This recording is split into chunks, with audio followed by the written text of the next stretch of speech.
Sitting is resumed.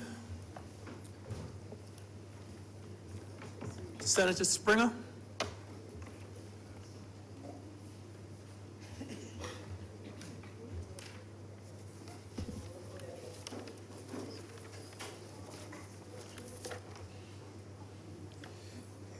Mr.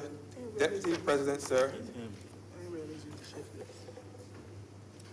I rise to lend my voice to this bill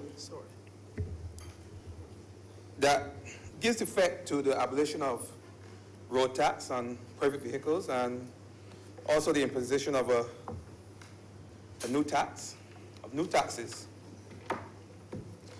And at the onset, I would just want to say that I fully support this bill.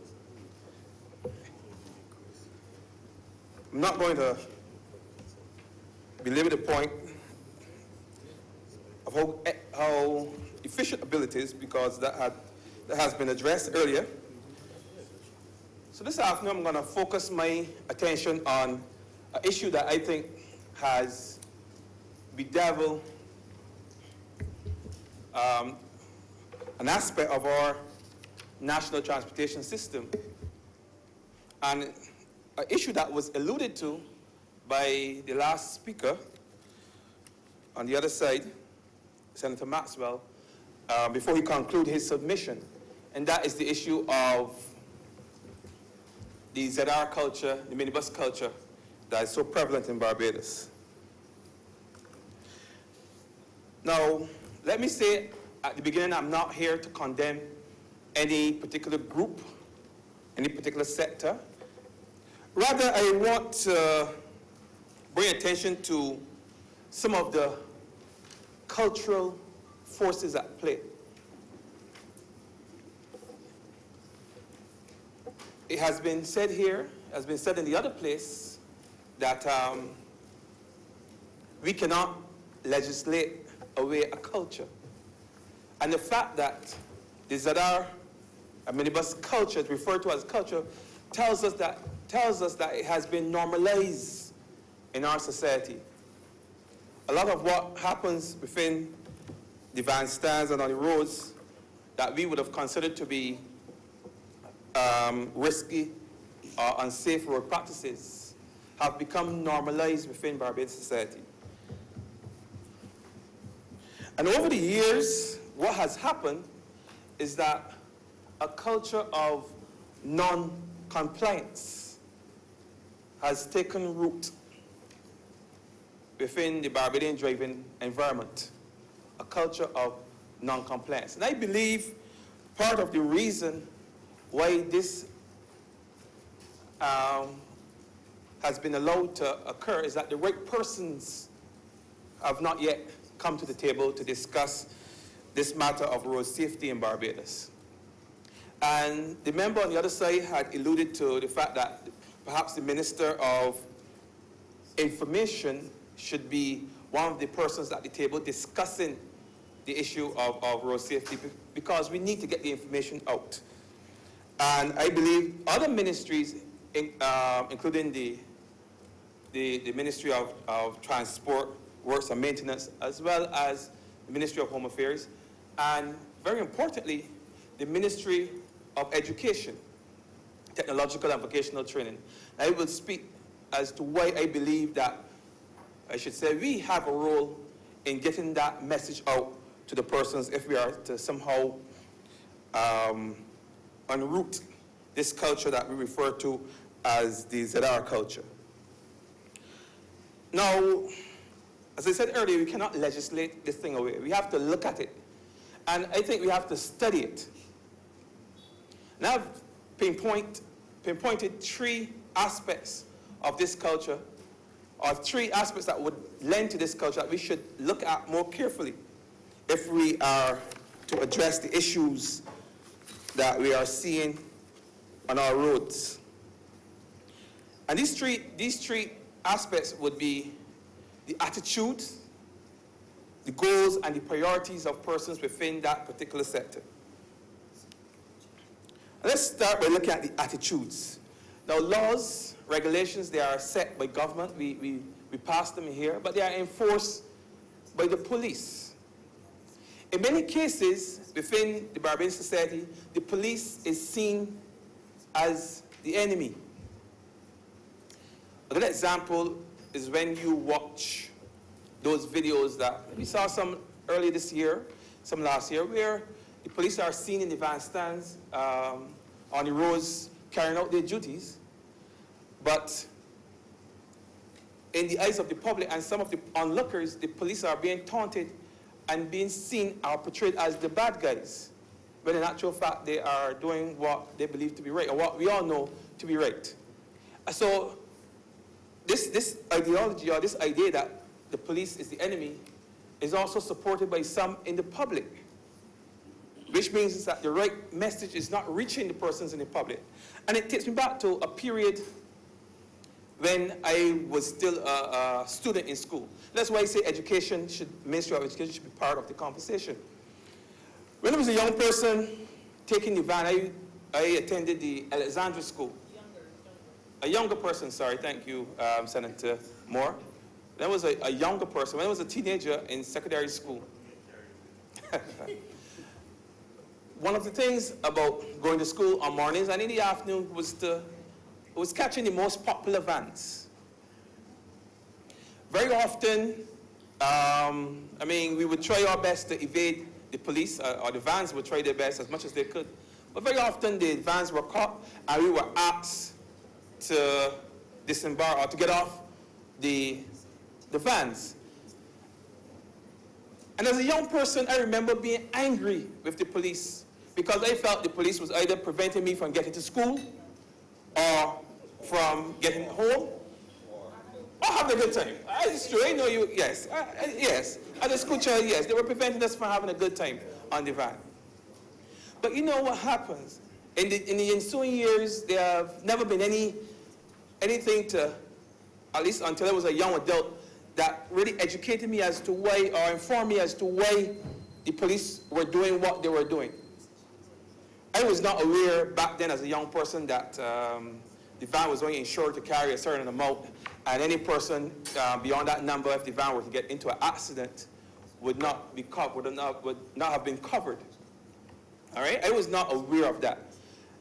And I believe that a lot of persons out there are still not aware of that fact. That in fact the police are protecting them as opposed to more or less preventing them from getting to work, which seemed to be the sentiment and as you go into the van stand and you start dealing with adults.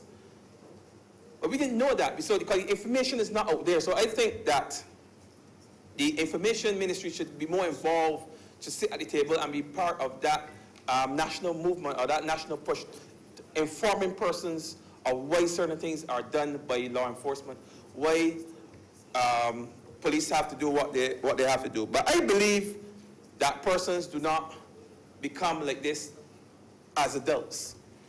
It starts in the school. That's why I believe that the education ministry should also be involved, because these elements or this culture of non-compliance can be seen very clearly in the classroom. And as a person who would have taught in the past and who would have engaged children at the secondary and tertiary level, I can speak to the evidence of this non-compliance in the classroom. And funny enough, a lot of the people that I would have taught at school are some of the very same persons who then later go on to work within this aspect of the transportation system. Right? But I think the message needs to be taught at that level, not necessarily when they get out and they start to drive after they've gotten their license. I think from the time they're in schools, we should push this road safety message to them so they understand at that stage why certain things are done, why the police act the way they act, why they have to do the things that they do, so that they will understand going out there in the world what is expected of them. And I'm glad that the Senator Franklin, on the other side, he made mention of St. Lucia. I've had the opportunity to travel to St. Lucia as well, and I've seen the discipline within in the van stands in St. Lucia. I was shocked. I was shocked and amazed at the time. That was almost over 10 years ago, I witnessed this. The levels of discipline that exist there that are non-existent in our system. And I believe if we are to achieve those levels of discipline, it has to start, if not in the home, at least in the schools. Because by the time they get out into the world and they're driving, it's already too late. So you have to look at the attitude of the drivers of persons towards the police. We also have to look at bringing more persons to the table to discuss road safety, because if we are to see any change, all the persons involved who share responsibility must sit at the table, must dialogue. There must be some form of collaboration if we are to experience a shift in culture, because that's what we really need, a shift in culture. Another thing that I want to look at briefly, along with the attitude of persons working in the ZR culture, is also the goals of these persons. What are their goals? Naturally, their goal will be to make enough money on a daily basis to support themselves, to support their families. And in order to do so, they are forced in many cases to hustle, as we call it. They have to hustle. And I know it was alluded to in the other place at the hours, sometimes the early hours that these guys start to work on mornings at 5 o'clock, sometimes at 9 o'clock, 10 o'clock, they're still on the roads. Because their goal is to make enough money to pay the persons who they lease the vans from, and also to make enough money to pay themselves a decent salary. So we have to perhaps look at some point, I would like to see some kind of pay structure in place where there's at least a minimum salary or a minimum amount of money that these persons can make, so they would not necessarily have to compete so much just to make to get a decent salary. So sometimes you have to look at these things, stand from the outside and look on what these fellows are faced with before you can begin to condemn them. And finally, I want to look at their priorities.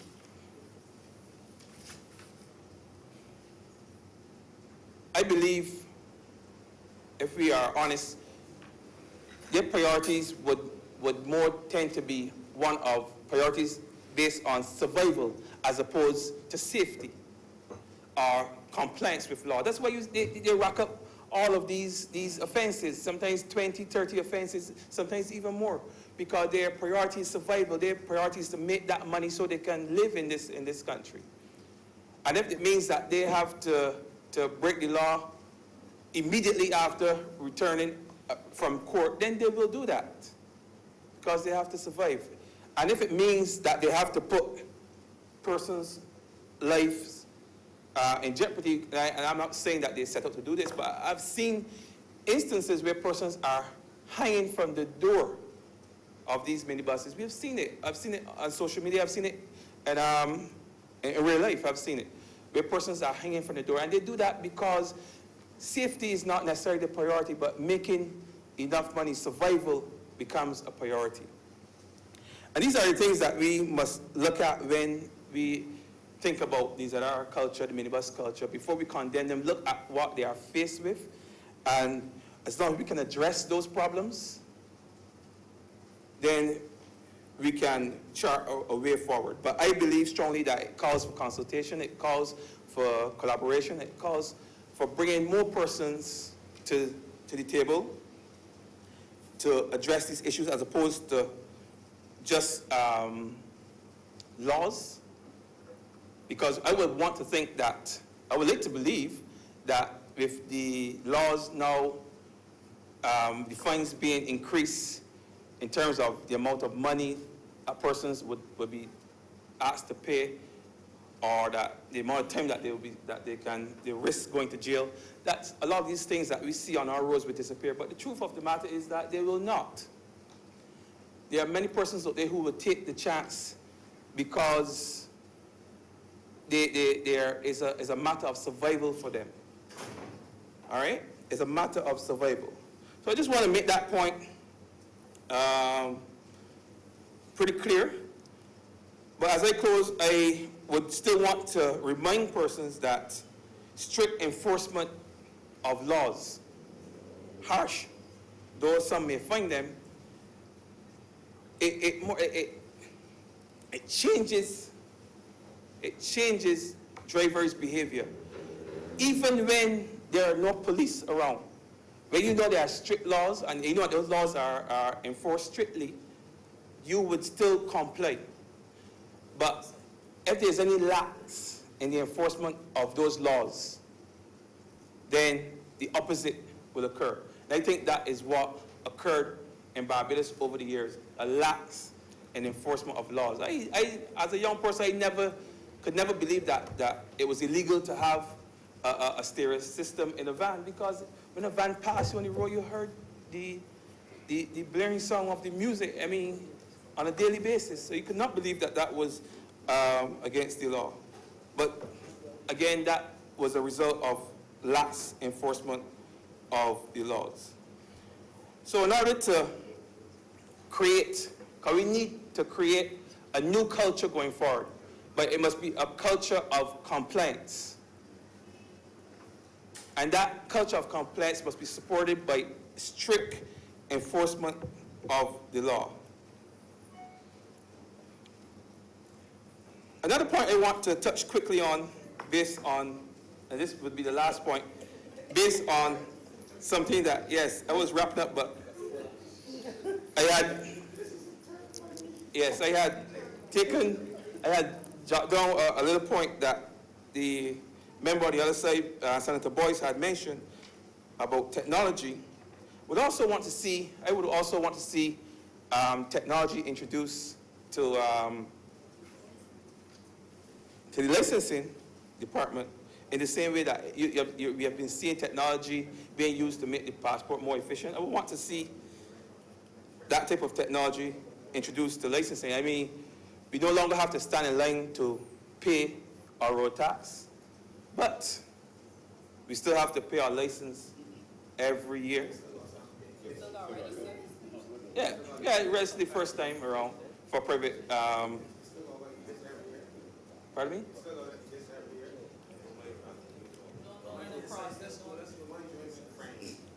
I would want to see a system where a person can go online and pay for their license. I would want to see that. I'm sure it's coming. I want to believe that it's coming. I can go online in the same way that I can go online and pay for my insurance, which I do. Through SurePay, I can pay for my insurance every month until it's paid. I would want to see the facility where I can do that for my license as well. So as I close, I just want to reiterate that I fully support the amendment, and I just want to commend all of my fellow senators who would have spoken on this bill this morning. I think it's necessary, and I want to associate myself with it fully. I'm obliged, Mr. Deputy President.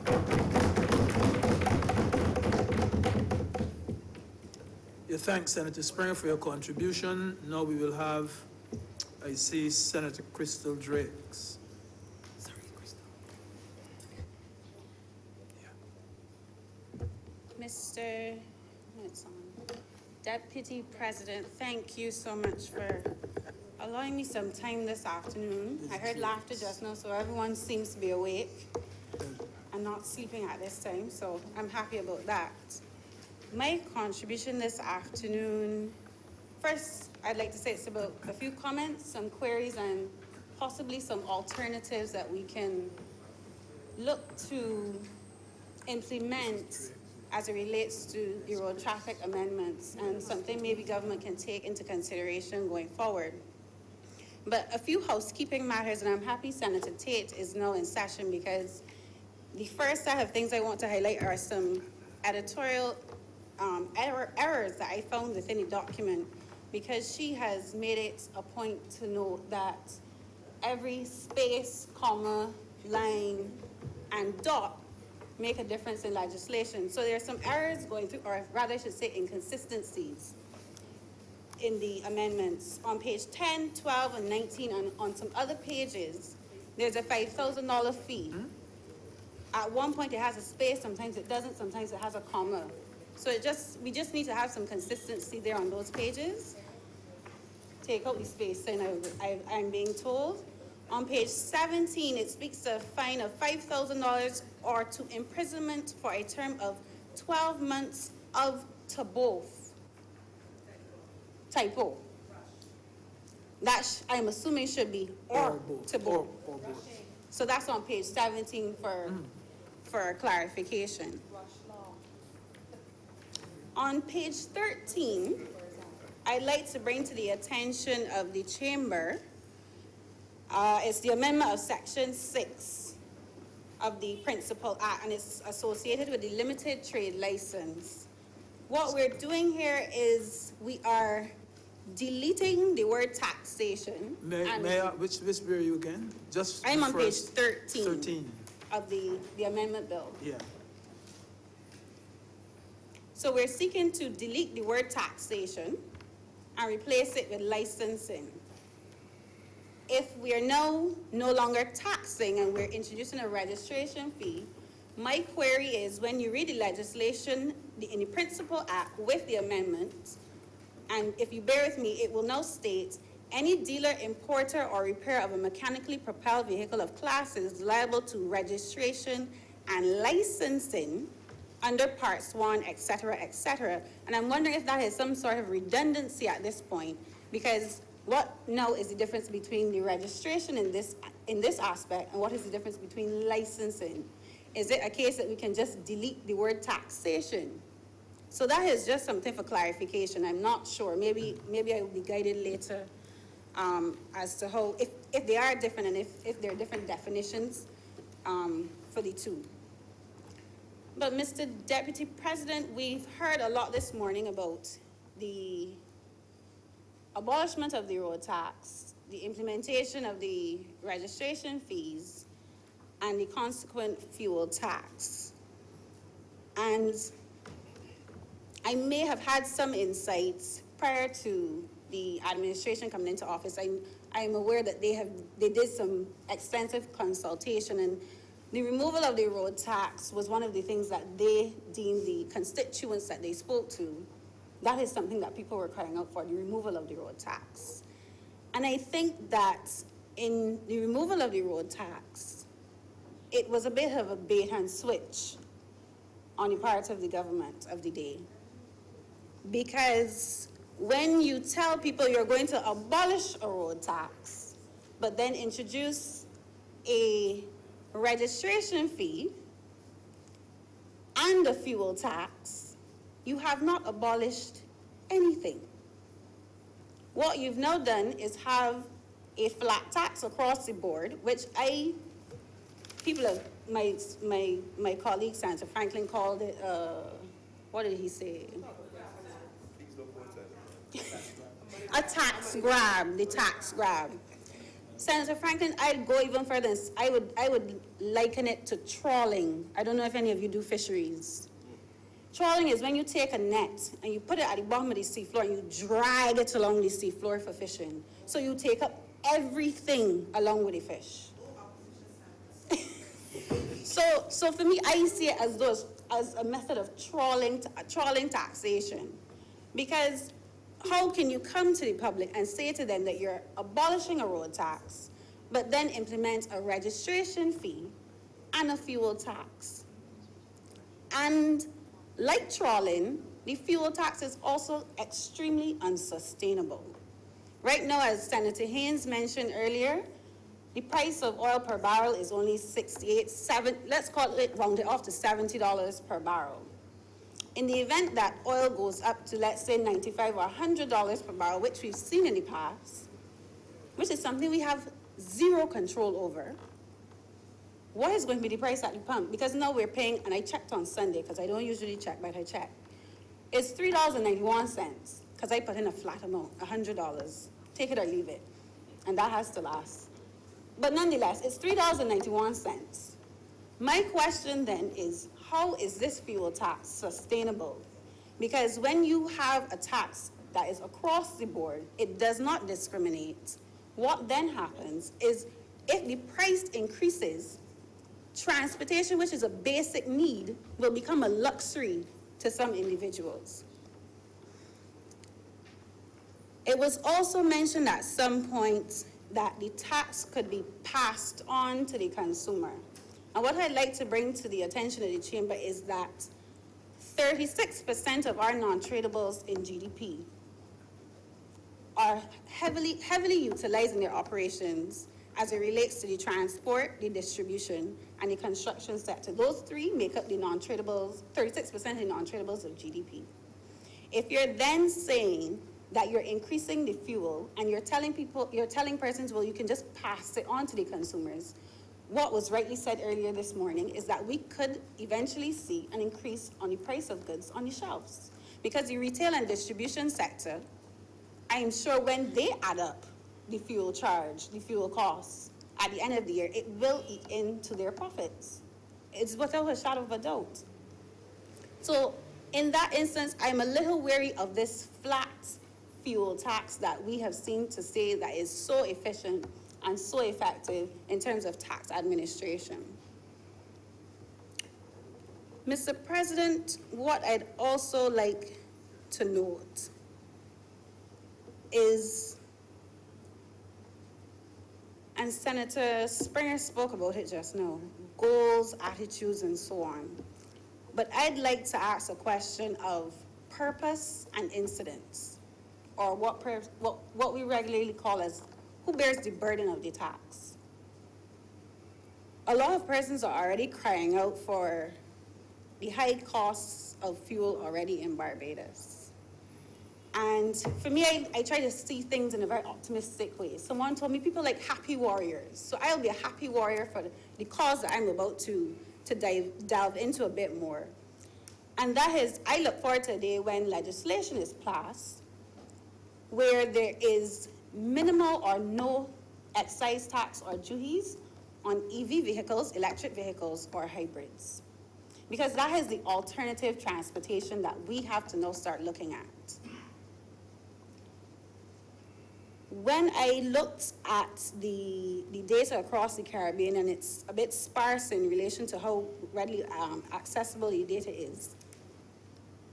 And it was also mentioned earlier this morning that 3 in 5 persons have access to or use a private vehicle. Yeah? The import duties, and we now pay a 20% excise tax on EV vehicles and hybrids in Barbados. And that's at a flat rate across the board, no matter what type of vehicle it is coming in. And I may stand corrected, but the last time I checked, that is what it was, 20% across the board. St. Lucia, on the other hand, as it relates to electric vehicles and hybrids, has a range of 5 to 10%, and a 0 to 10% excise tax on electric vehicles. The Cayman Islands has an import duty of 10% on EV vehicles and 15% on hybrids. So when we look at our neighbors, clearly we're doing something wrong, because it is a flat tax of 20%, and I think we have room to reduce the tax coming in on electric vehicles. Deputy President, sir, in addition to that, Antigua and Barbuda just last year put out a terms of reference for the electric vehicle transitioning scoping study. So clearly other islands are moving ahead as it relates to transitioning transportation on a whole. So I understand the fuel tax, but there needs to be a greater discussion as it relates to how do we transition from these fossil fuel-based transport that we have to renewable energy-driven vehicles. And it is not a case that we don't have the information, Deputy President, sir. I, for one, can attest. There have been numerous studies. There is data out there. The current draft national energy policy notes that 1/3 of the energy consumed in Barbados goes into transportation. Given the high rates of penetration that Senator Haynes spoke about this morning, if we start to transition to electric vehicles here in Barbados, we can save a considerable amount of money and foreign reserves going out of this country as it relates to paying for fuel imports. In addition, in 2015, there was a greening vehicular transport study done in Barbados. And this goes back to information and informing the public of what it is they need to know in terms of the transition to electric vehicles. Barbadians were mainly concerned about the purchase costs, the maintenance, and the insurance costs as it relates to electric vehicles, and the type of incentives that they can get from purchasing these types of vehicles. So it is a case that the fuel tax is now on. I am crying out, but I have no way in knowing what are my other options. And that is something we have to start working on in terms of our messaging to Barbadians. There are alternatives out there, and provide them with the correct information. So when you tell Barbadians information such as the fuel efficiency rating for electric vehicles, the U.S. Environmental Protection Agency notes that on a Nissan Leaf, which is available in Barbados, we see them around, the fuel efficiency rating that they carry is 114 miles per gallon, when compared to the fossil fuel counterpart, is only 36 miles. Exactly. When you hear those types of numbers in terms of fuel efficiency, your mind then starts to think, okay, well, maybe my next car, I need to look into electric vehicle purchase. But people don't know these things because it's not communicated. And it has been stifled. I can attest to that because I've spoken to some persons in the EV industry. So in trying to pull this all together as it relates to the fuel tax and the broad-based brush that it has, I think what we could do going forward, and I hope, is consider a CO2 emissions tax rather than a fuel tax. And there are many countries who have done it successfully. Sweden has done it since 1991, and it's a tax that is directly related to emissions when you burn fossil fuels. How the tax is calculated, it is on the amount of carbon content that is in the fuel that you use, along with the size of the engine, how old it is, and all these other factors. So what then happens is the incidence is very clear on who pays the burden, the polluters, rather than everybody being roped up into the net and dragged across the seafloor, as I mentioned earlier. Mr. Deputy President, a lot of people will tell you as well or say EVs are expensive, the infrastructure is expensive.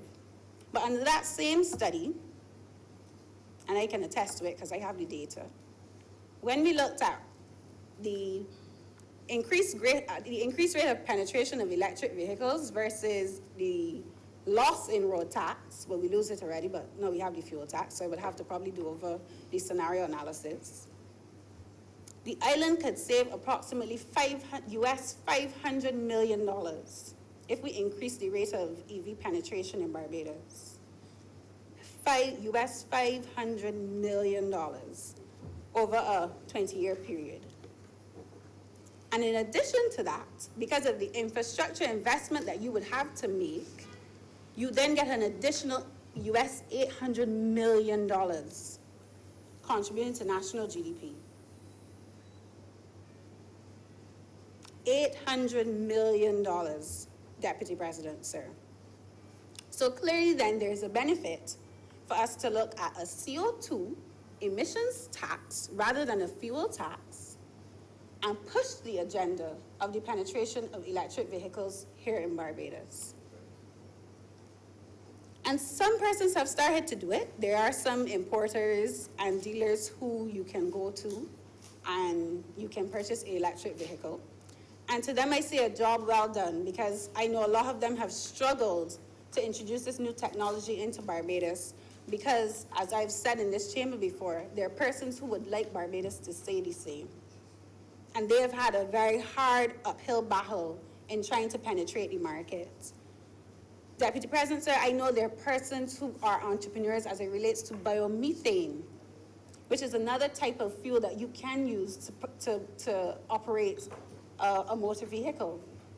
And these entrepreneurs have been stifled in the past because it does not profit certain people for things like biomethane production to happen in Barbados on a large scale that can then have an impact on the market.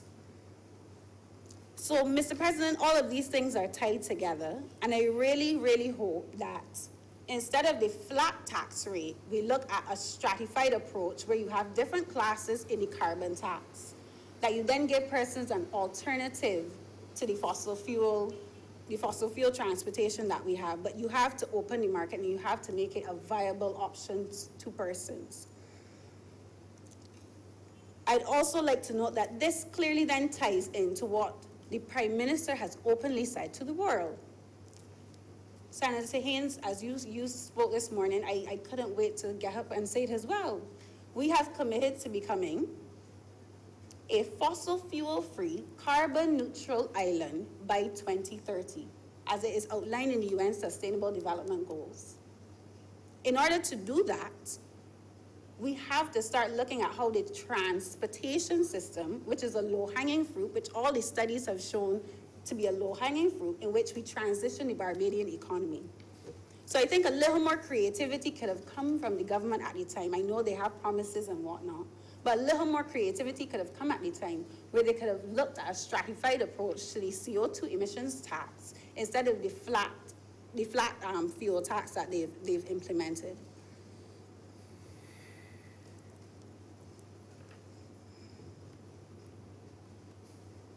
So, sir, we have 12 years. Because when you say 2030, it seems like a long way. The private sector has 12 short years to either get on board or get left behind. Because if we're saying we're committing and we said it globally, we've said it on a global stage, and I'm going to hold the government to it. I am really going to hold the government to it. Because we have been doing studies upon policy recommendations on how we transition the Barbadian economy, and the only thing we have to do now is take action. So I was a little disappointed with the fuel tax, and I'll be honest about that. I was a little disappointed because it is something that there are best practices out there. There are things that we can easily replicate here in Barbados. But for some reason, we like to tax grab. That's the easy way out. But where we are going, it's not going to be an easy road. So the easy cop-outs are not going to do it. They're just not going to cut it. So I look forward to, at some point in the near future, some type of reversal or change in the fuel tax. Or tax credit, as Senator Boyce is saying next to me. So I hope that we can go forward as it relates to drafting legislation and introducing policy based on data. The data is out there for us to implement a CO2 emissions tax. Before you used to go and you get your car weighted, the same type of inspection would probably happen with the vehicle, and you're charged based on the tax band that you're in as it relates to the carbon tax. And I go back to US $500 million. And we want to do this now in 12 years because you've committed to the 12 years. In addition to the infrastructure that adds another $800 million. Other islands have started their feasibility studies. We already have we have the draft national energy policy. We have the green economy scoping study. That was done in 2012, I believe it was. 6 years later. And the only thing we could have done is implement a fuel tax. No. I don't agree with it. So I hope that my contribution this afternoon sparks a new discussion around how we implement taxation and how does that taxation and reform and policy tie together to increase economic growth that leads to a vision. Because a lot of the times we implement taxes, such as the fuel tax. Yes, you want to collect money, but all governments want to collect money. But what is the purpose There needs to be a purpose. If Barbadians feel as though, okay, if I'm going to continue to pollute, I am not a part of where my country is going, then you have an innate feeling of purpose. And that is what we need to do. We need to start to tie together policy so that we understand where we are going. And with those few words, Mr. Deputy President, I'm obliged to you. Senator Drakes, thanks for a very, very informative contribution. I now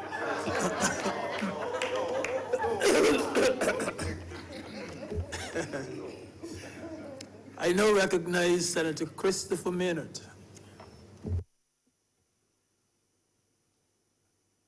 Mr. Deputy President, I want to follow on from what Senator Drakes has just said. And she has given all the important numericals. I don't have access to such data, and I don't understand it like she does. But this fuel tax is a fuel tax.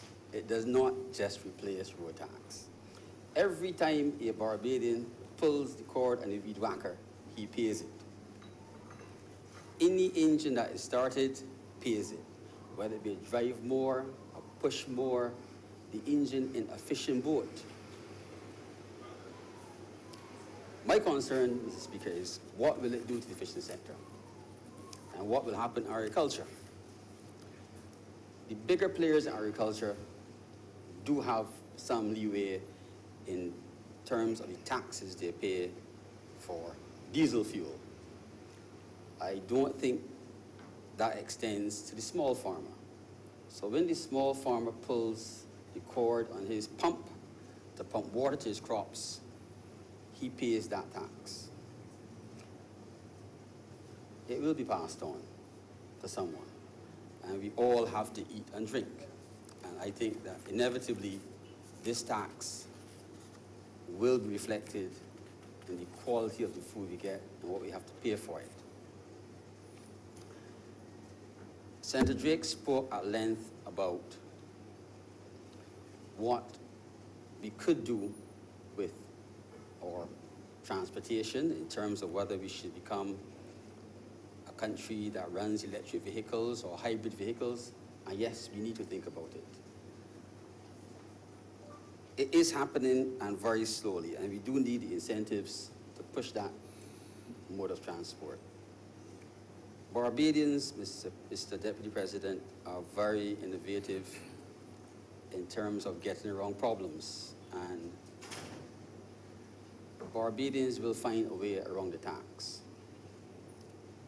And I listened to Senator Crystal Haynes this morning speak about the fact that she keeps her windows closed and the AC on to protect her from the fumes. I wonder whether we will see darker emissions coming from the trucks on the road, and whether Barbadians will find alternative fuels to run in the trucks, and whether government does not need now to think about emissions testing, and whether, as we seriously look to improving the air quality, if the time has not come for an additional role to be played by the ministry to test the emissions of vehicles. We know that the roads are crowded with vehicles, and those of us who suffer with asthma and various respiratory ailments do have problems. And it is really something to think about. Now, when we think about giving some relief in the agricultural sector, one always wonders whether it will be abused. So there are other countries in the world where there is a class of diesel called commercial or agricultural diesel, and it has a dye in it. And the dye stains the fuel system and the filters. So if in your private vehicle you are found with the stain of the appropriate color in your fuel system, you have a lot of explaining to do with the appropriate penalties.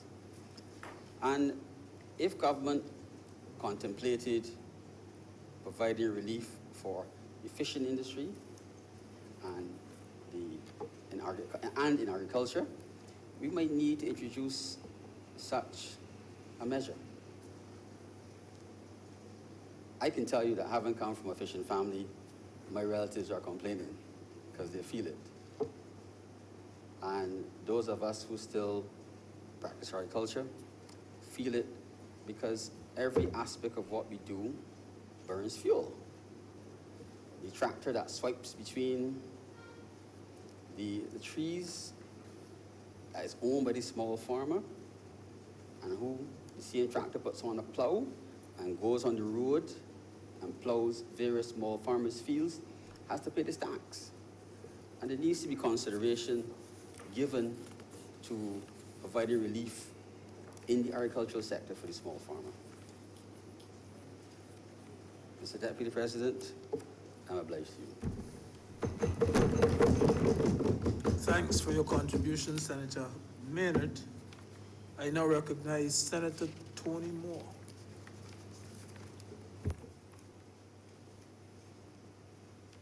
Thank you, Deputy President.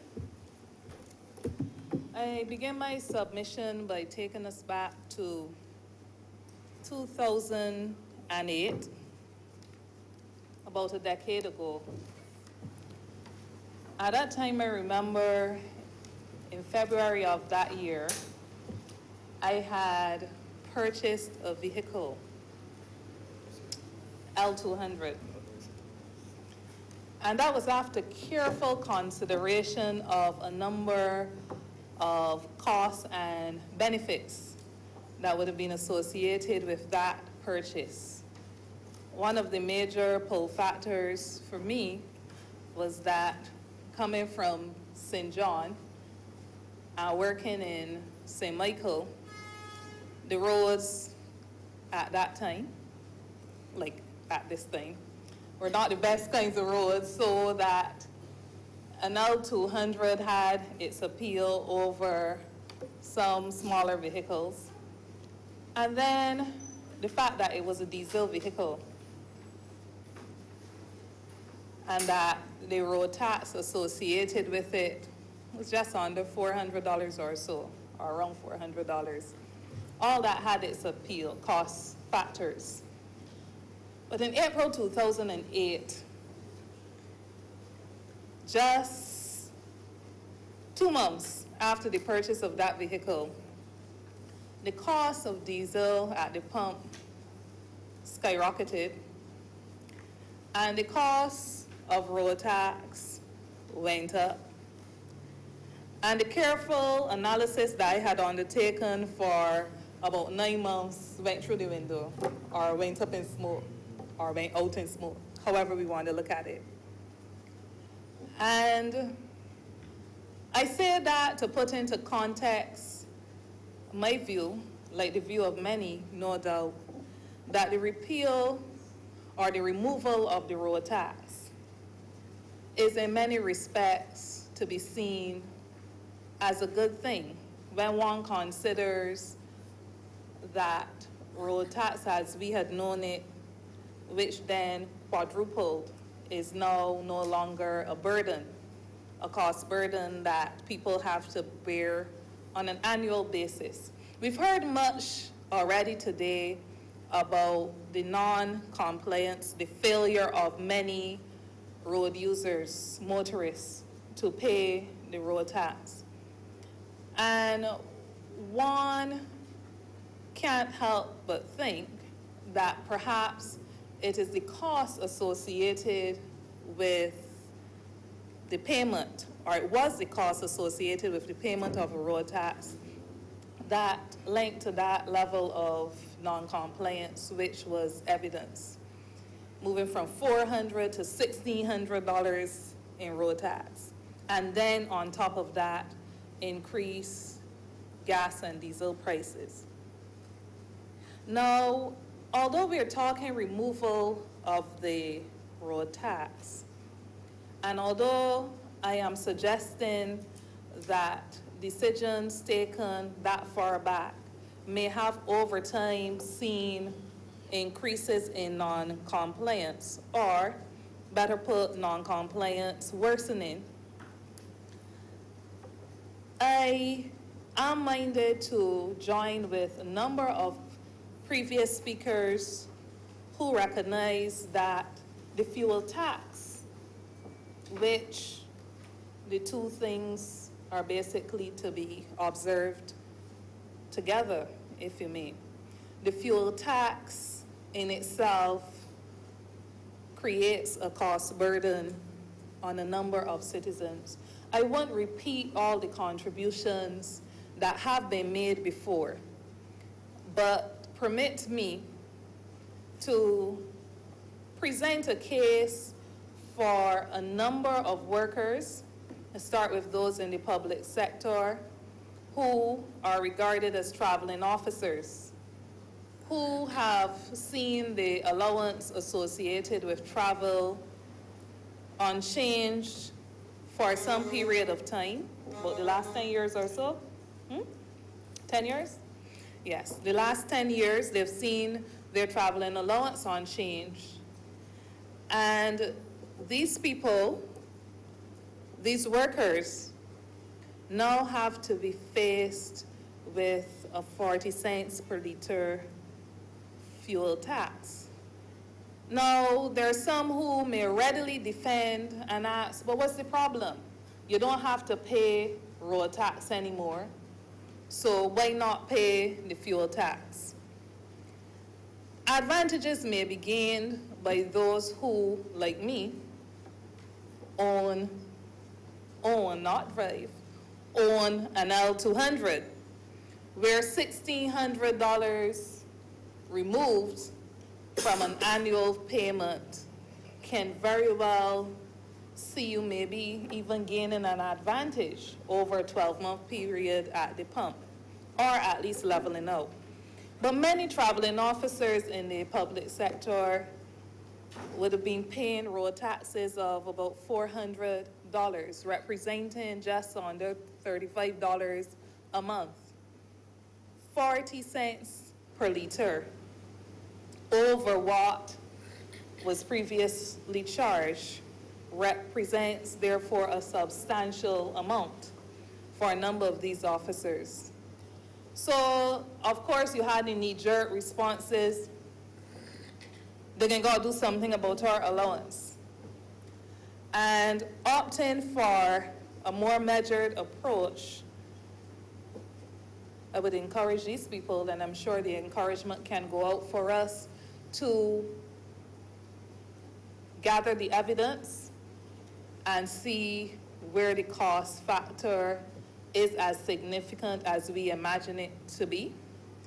We have been encouraging, when I wear another hat, have been encouraging people to give the fuel tax about 6 months so that we can look and see what it's really doing, so that we would know in real terms the kind of representation that we need to make.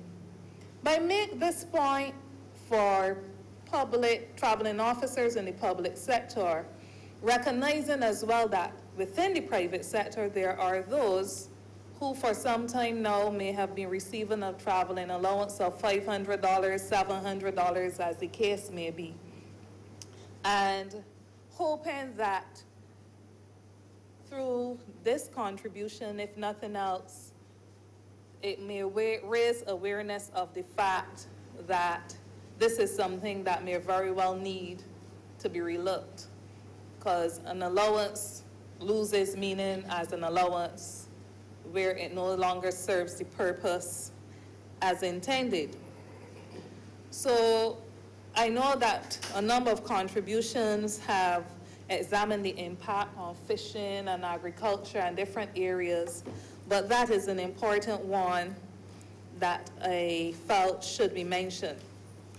There's also been much debate over the state of the roads and what the fuel tax, what it should do, since it's a means of better managing revenues coming in for purposes of road rehabilitation and so on.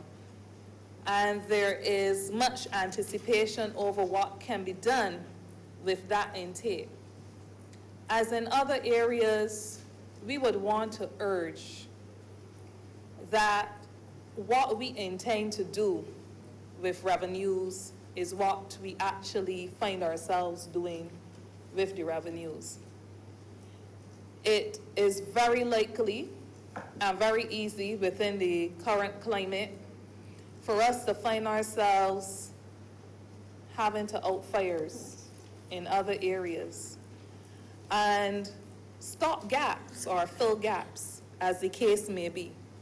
What that does to members of the public who have been asked to hold strain for some time in order to recognize improvements in different areas. What that does, if we don't apply these taxes where they're supposed to go, is to discourage people or to make the public less receptive to further requests to hold strain. So the whole issue of application as intended comes into the debate in a very meaningful way. There is no doubt when we traverse this country, not only in St. John, Deputy President, but across the country, St. Philip, St. Michael, all over the country, we see that there are areas in need of repair. And so if the imposition of the fuel tax, as it is intended, is used in the road rehabilitation program, I am sure that much of the complaints that we hear right now may find themselves being kept to a minimum. I want to highlight the fact that the amendments as proposed make provision for the registration of bicycles. Now, I feel conflicted about this even as I'm speaking on it right now and wondering if I shouldn't have pulled back. Because as it relates to those who ride bicycles, I think most of us can well appreciate the fact that there are road users, and as road users, there is a measure of responsibility that should be exercised as they use our roads. And then the whole issue of equity might come into play. Why have stipulations for motorists and not for people who ride bicycles? But who are the people that are likely to ride a bicycle?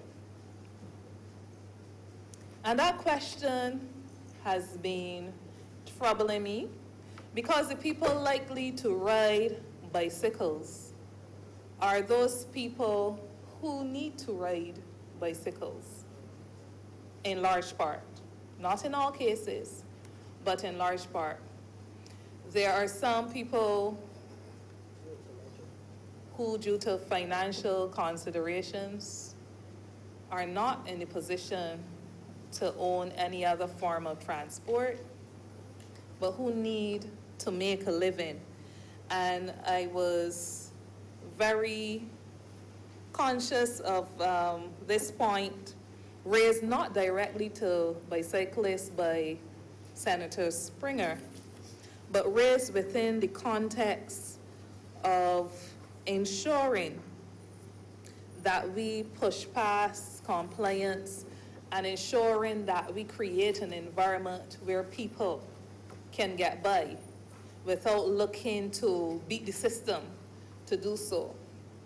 And I'm wondering if even with the advantages that the legislation may offer, if we may not therefore need to look more closely at the impositions being put on a class of people that already find it difficult to make ends meet and to make a living. I also want to add my voice, this part for emphasis to contributions previously made as it relates to the registration process. I note with interest, Deputy President, that the amendments make provision or make it a requirement for annual re-registering.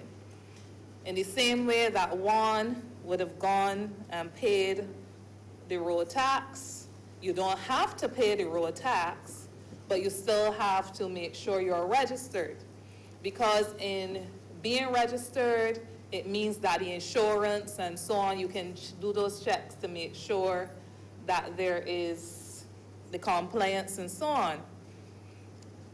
But should you have to leave your place of work to go to the Pine or go to one of the Barbados Revenue Authority, Deputy Chair, I'm sorry, Barbados Revenue Authority's facilities outlets to simply register your vehicle, when that process is something that could easily be facilitated online?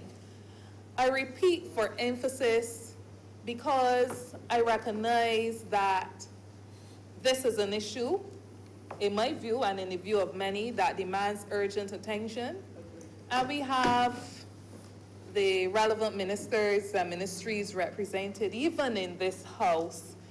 And so the point must be made and remade and reiterated and strengthened any and every opportunity that we have to make it. It is my submission that only in those instances where inspection is required, that vehicles or owners of vehicles should have to present themselves physically for that registering process. So that point as it relates to inspection and modernization of our ICT capacity, even as it relates to the licensing authority, that we would want to see urgent action in that regard. I just offer this brief or abridged version of my presentation within the context of a number of the other aspects that I've heard being mentioned. And although I highlight those 4 areas as areas that I would want some further discussion on, even beyond the adoption of the amendments, I conclude by suggesting that there is need for sensitization at the level of the public so that they are aware, just as in other amendments made for pieces of legislation, sensitization of the public to the changes that are being made, sensitization regarding the implications of not following the legislation, and perhaps not the best phrasing for it, but I'm sure that other senator colleagues might be able to pick up on it. We would want some measure of leniency in respect to those people who, although laws are made to be followed by everybody, we recognize that, but some measure of understanding for people who already have their backs to the wall and who need to be provided with avenues to ensure that they can maintain an honest and decent livelihood. So sensitization, proper marketing of the changes, and not just when one is stopped on a morning when you should really be getting to work and wondering why the line is as long, the line of traffic in front of you is as long as it is, and being told. But proper communication, and I know that this is something that we are seeing more and more, comes a lot easier to this administration than most. So proper marketing so that people are aware of the changes that are made. And enforcement. Enforcement at all levels. And one of the areas of enforcement also, and this ties in with the marketing, there are so many people right now who are of the view that if I was able to clear July 1st without being stopped by the police to pay my road tax, I now have no financial obligation. But in our sensitization and in our marketing, even before full enforcement, we should be advising people that where they were defaulting for previous periods, that they may be called upon to make the payments as well. And I think that is very important, especially when we've been hearing so much discussion about a 75% rebate. People may feel that there is forgiveness beyond what was intended. So with these comments, I just want to convey my support for the amendments. Deputy President, I'm obliged. Very useful contribution, Senator Moore. I now recognize Senator K. Mukoni. Thank you, Mr. Deputy President.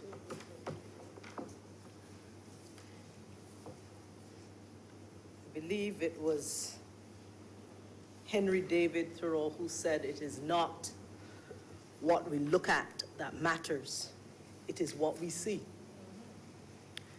And I noticed that a number of my colleagues on the other side and some of the independent senators, they see in the proposed amendments to this bill things I do not see.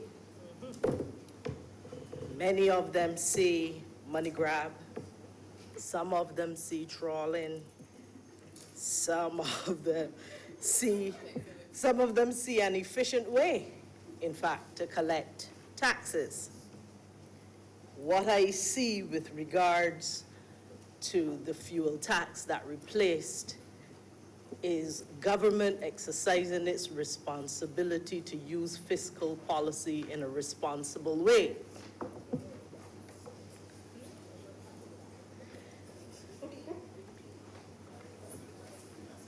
And of course, the use of fiscal policy is an expectation, indeed, of the government.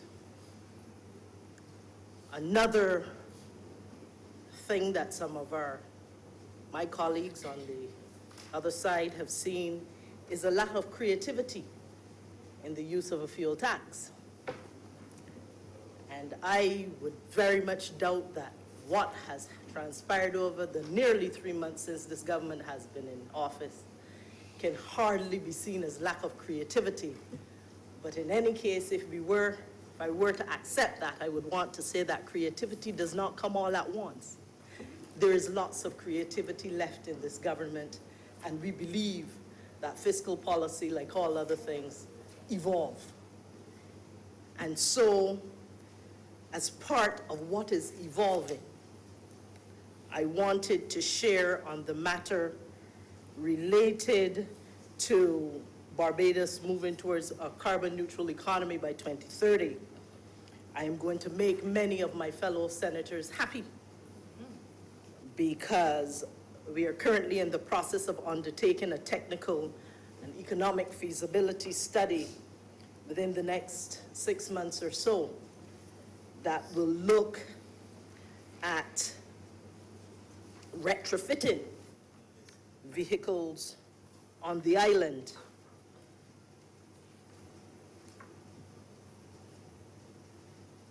to ensure that the emission levels are significantly reduced.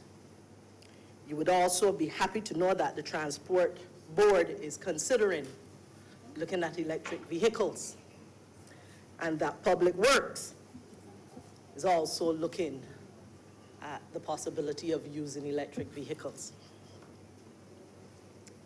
That said, I think I will also make some of my other fellow senators happy when you speak of technology. And I believe I might be associated with part of this government that has responsibility for innovation, science, and technology. And I would wish, again, to make you happy. Today is my day of having you all leave here with gratitude. That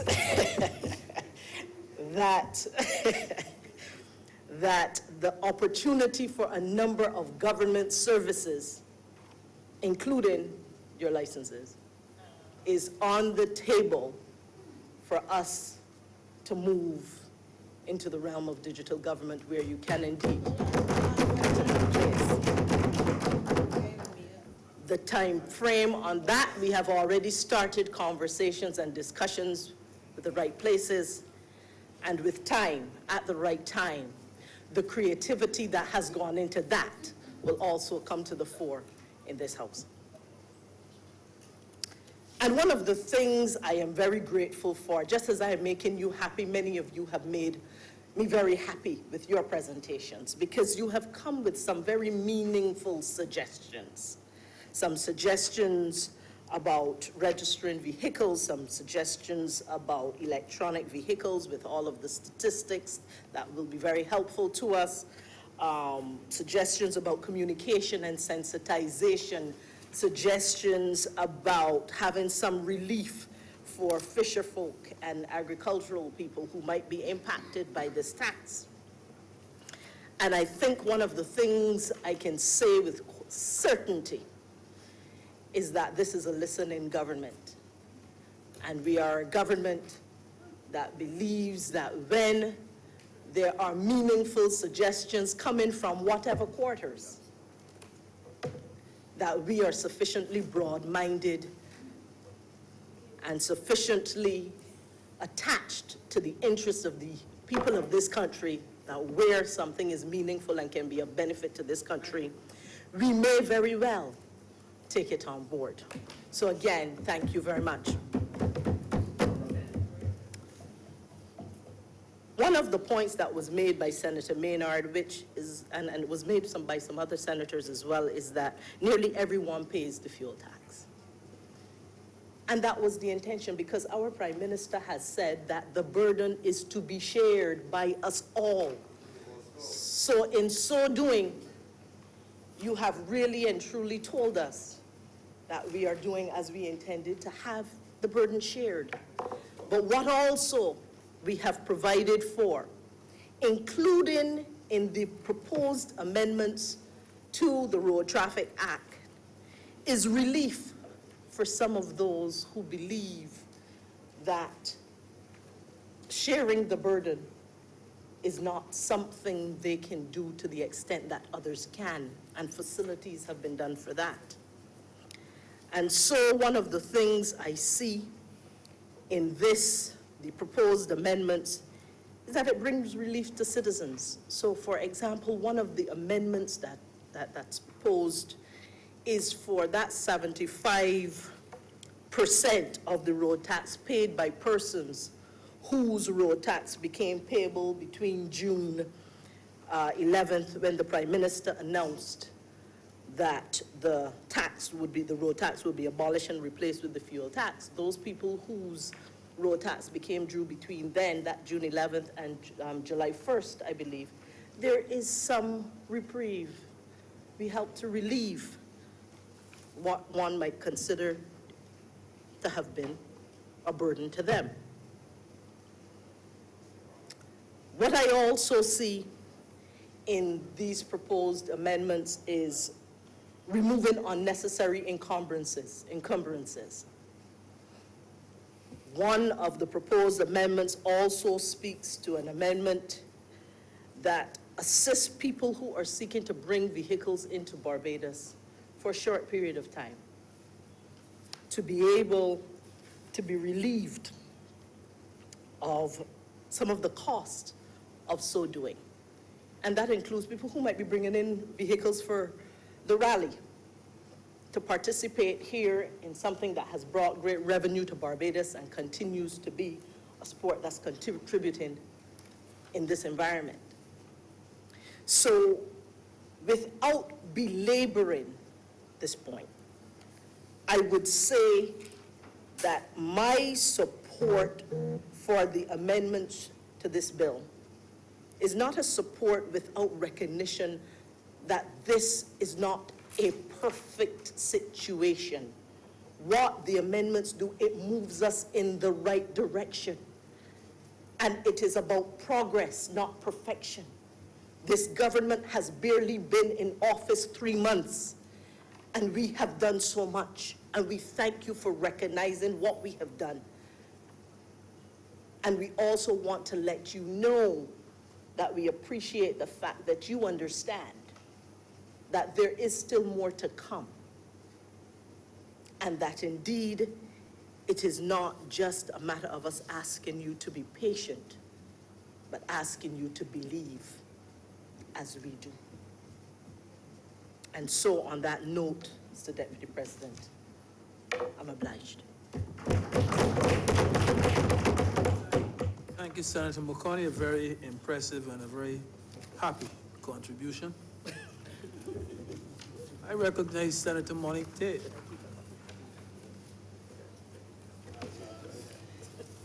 Thank you, Mr. Deputy President. This afternoon, sir, as we debate the proposed road traffic amendment bill for 2018, I agree with the other senators that it has been an enlightening debate for various reasons and from various viewpoints. We have electricity, we have fiscal, we have good news that was to come from Senator McConney, but that is more to do with the fact that she's a QC girl than anything else. I just wanted to put it out there. But like, if they put a part, it wouldn't be me. But Mr. Deputy President, before I get into the meat of the matter as it relates to my contribution, which for the most part will be focused on the drafting of the legislation because that's in my DNA and that's what I do. I just wanted to say that I must confess that it remains unclear to me how, as I believe it was Senator Moe, she said this morning, how the abolition of the road tax and by extension, the implementation of the fuel tax lends for a more efficient tax. I don't know what she meant by that. And I'm not sure if I comprehend how what we are proposing to do with this legislation lends for a more seamless process. I believe that's what she said. Because unless it is the intention of government to use the funds that will be realized from these various taxes to hire personnel to see after the enforcement of the various rules and regulations and by extension compliance, I'm not certain how she has linked all of that together. What has been seamless, however, is how the government is able to continue to basically get money from the people of Barbados, be it through fuel tax, increased fines, or even the manufacturing of the number plates, if it is that the licensing authority will be responsible for these new blue and white number plates. So that we have these fees, we have these taxes, and it's seamless because people are basically agreeing to them. Not that you have a choice. But I am hopeful that with the implementation of all of these taxes, even as you look for patience and you declare, as Senator McConney said, we are in the process of going ahead, not perfection, but progress. That was great, though. That was a good one. That was good.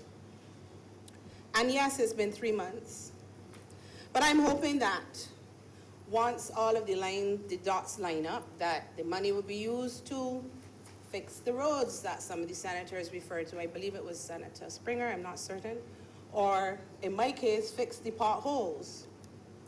Or hire more staff to ensure that the new number plates with the stickers will allow for persons to comply with the legislation, because I think that's what that intention is, because I'm still waiting to see how it works to determine if a new number plate with a sticker is going to be more effective than the disc on the motor car. on the motor vehicle. Because in either application of the methodology for compliance, somebody's gonna have to be policing it. So are you going to hire people to police it, Mr. Deputy President? And is it because you can see the number plate better than the disc that is going to ensure compliance? So I'm still waiting to see how that is supposed to effectively improve our road traffic situation in this country. So I wait with bated breath. I also, Mr. Deputy President, hope that the increasing of fines will also assist with the need to recover revenue. The increasing of fines for failing to comply with the legislation is a good thing. I'm not going to say different. I agree, however, that they should be higher. And it must not be forgotten that an increase in fines does not protect the victim of an accident or a homeowner whose house or home or property has been damaged as a result of an accident. So while we are excited about the increase of those persons who are, excuse my terminology, witless and indifferent on our roads, we still need to do, to my mind, more with this legislation as it relates to protecting those road users, be it pedestrians, persons in other vehicles, or if you are sitting down in your veranda in the country and somebody or a vehicle runs off the road into your house. I believe that this legislation needs more insistence of insurance coverage, and it also needs higher penalties for that if you fail to comply, because trust and believe when I tell you there is nothing worse than being injured and the injuring party does not have insurance. I believe Senator Franklin alluded to it, but in the world that I come from and the work that I do, without coverage, you can have a situation where when you left home, you had a mother, and when you got home, somebody fell asleep. You no longer have a mother, and you have nothing. You want by your mother, don't get me wrong, but there's nothing because the driver of the vehicle who fell asleep driving was not covered. And there is a saying I've heard my counterparts in the insurance industry say, it is not meant to be disrespectful, but it is better to have a fatality after an accident than a severely injured person, simply because the cost of care is such that it can make or break the home, the caregiver, and the individual without proper care could die. There's nothing worse seeing that happen. There's nothing worse seeing that happen and the person responsible is alive and well, and not a person of me. So you can't go and take up the house, you can't go and take up the car, you can't go and take up them, because these days when you're taking things into your own hands, get charged in Barbados. And I'm not advocating that you do that, but it is critical that we understand. And as we go about getting more technological, Senator McConney, and as we talk about educating the public, Senator Springer, it is critical that we make it clear. Putting any form of vehicle on the road without insurance is a crime and it needs to be dealt with. Not a fine. We need to start sending people to prison for real. It isn't fair. I see clients who are injured. You can't have it. And some of them you can't. A broken foot, maybe will heal. A broken arm, maybe will heal straight, Senator Walker. A brain injury? No. No. Invariably, those are not things that will be fixed. And you don't get to come and tell me you fell asleep and you were not covered. You don't get to do that. But you do right now, because we do not have strong enough legislation in place to protect innocent road users. I believe it was Senator Franklin who said today that a vehicle on the road is a weapon of mass destruction. I would be bold to say that includes a bicycle. And I will get to that later in my presentation. Don't worry, I'm not going to be long. But somebody like me, I have been in accidents. I have parts of me that are not straight anymore. I know I don't look like Senator Springer. I know. I know I look straight. But I'm not helping you, Senator Walker. But my injury was in 1992. I still experience pain. Some of you know that they have to give me a special chair in here. It is not something to be ignored. And because I am in this condition, whereas a bicycle bounces Senator Springer, and he good, if it bounces me in the wrong place, I become permanently handicapped because of the injury to my back. We need to focus on insurance coverage in a serious way. If you're going on the road, be correct. If you cannot be correct, catch the bus. Okay. Now, as it relates to the bill itself, Mr. Deputy President, and I wish you to bear with me, sir, I will be making reference to the bill and the Principal Act at the same time, depending on what I'm talking about. I believe it was Senator Boyce who made some reference to the definition of business enterprise. And ladies and gentlemen of the Senate, I'm about to refer to Clause 2 on page 6 of the bill as it relates to the definition of the private motor vehicle.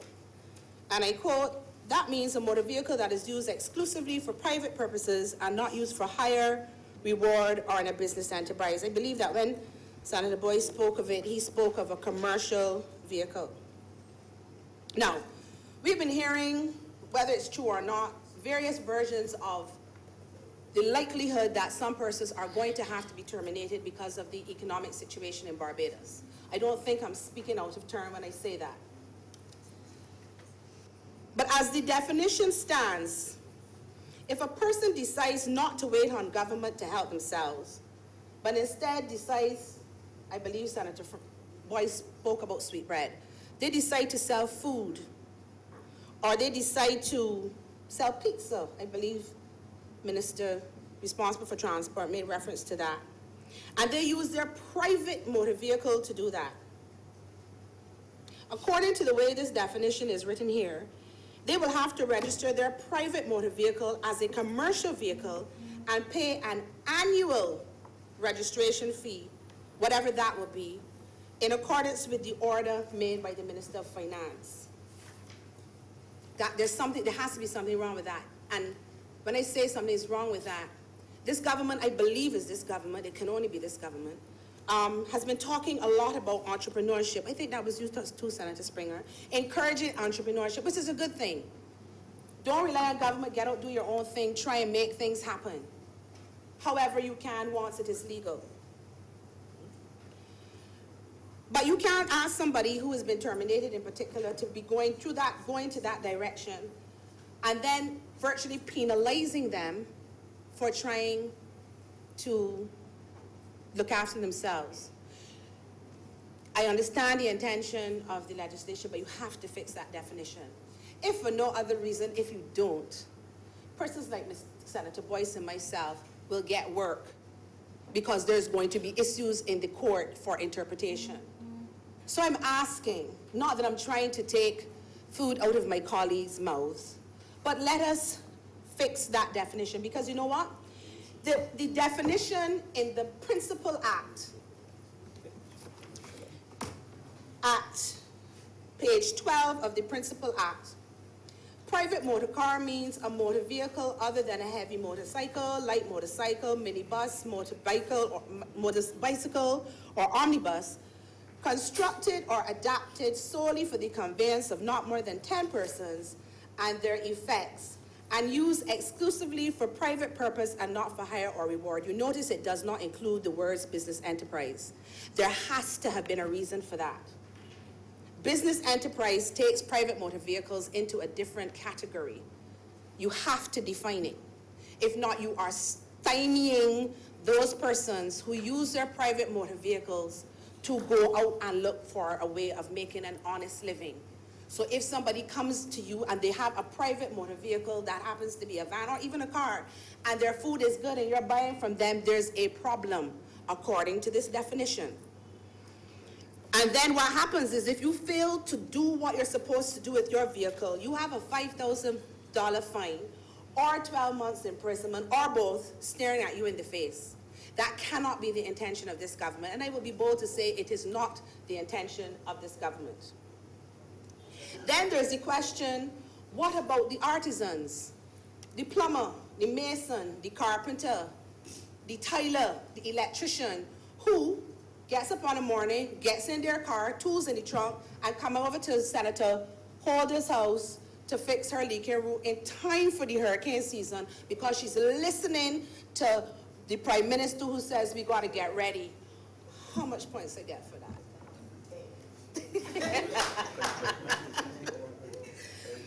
What about the artisans if you leave this definition of private motor car as it is? What are they doing when they get in the car? Business enterprise. Yeah?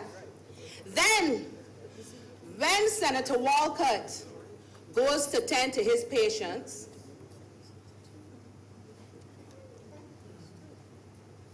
and Senator Greenidge goes to tend to his clients, Senator Sands goes to tend to his clients, Senator Haynes goes to tend to her clients, Senator Franklin goes to deal with his clients. What are the professionals doing with their private motor vehicle? Senator Boyce.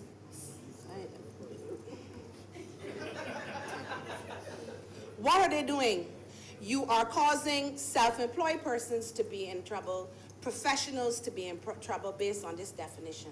You are causing people with private motor cars to have an issue with definition because you've put business enterprise onto the definition of private motor vehicle. And I would be bold to say it needs to also be defined as it relates to commercial motor vehicles, because within the insurance industry, there are different categories of commercial vehicles. You need to talk to your stakeholders so that your legislation lines up with what's going on in the industry that would be most impacted by this, which would be the insurance industry. I saw somewhere in the press that the president of the General Insurance Association of Barbados had indicated that he had not heard from or had not conferred with the minister. I don't know if that's still the case. I hope that this was not done without their input, because we're going to have situations like this. So that, oh, and Lord, I forgot you, Rev. What happens when you get up and you're going to see to your parishioners with your vehicle? I hear Kevin saying the boys talk about the business of the Lord, but he still has to register, and there's no such category as business of the Lord. So he too can be captured by this broad term, which is not a good thing. But, Mr. Deputy President, the biggest faux pas about this inclusion of the words business enterprise is that, according to my information from a senior executive from the insurance industry, all of the insurance policies that are issued in Barbados make reference to, as it relates to, I beg your pardon, personal private motor vehicles. All of these policies make reference to a clause that is called limitations as to use. And the clause, and I am making reference to one that I've been given access to, pardon? No, but I can make, I'm going to make reference to the policy. It is an Insurance Corporation of Barbados Limited policy, and it says this, Mr. Deputy Speaker. The limitations as to use for a personal private motor car used only for social, domestic, and pleasure purposes, and for the insured's business or profession. So if you have it in the limitations as to use, allowing you to use it in that capacity, you can't put it in the not you can't, because you did it already. You ought not to put it in the legislation to cause confusion with respect to the differentiation between a private motor vehicle and a commercial motor vehicle. And I would be bold to say you ought to then, I did not get access to a commercial policy, but I would like to encourage those who are responsible for this legislation to look at those types of policies and fix this legislation so that there is no confusion as it relates to business enterprise.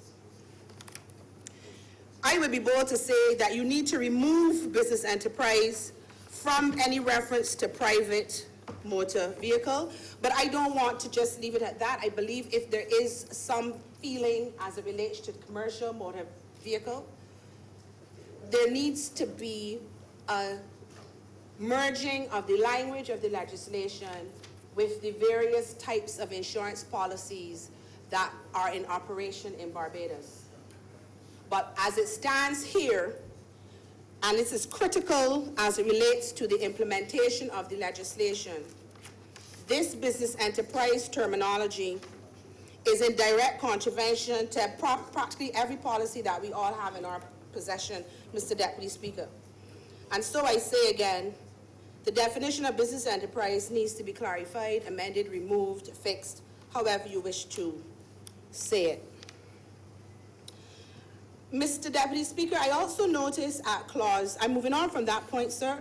I noticed, sir, at clause 2D of the proposed bill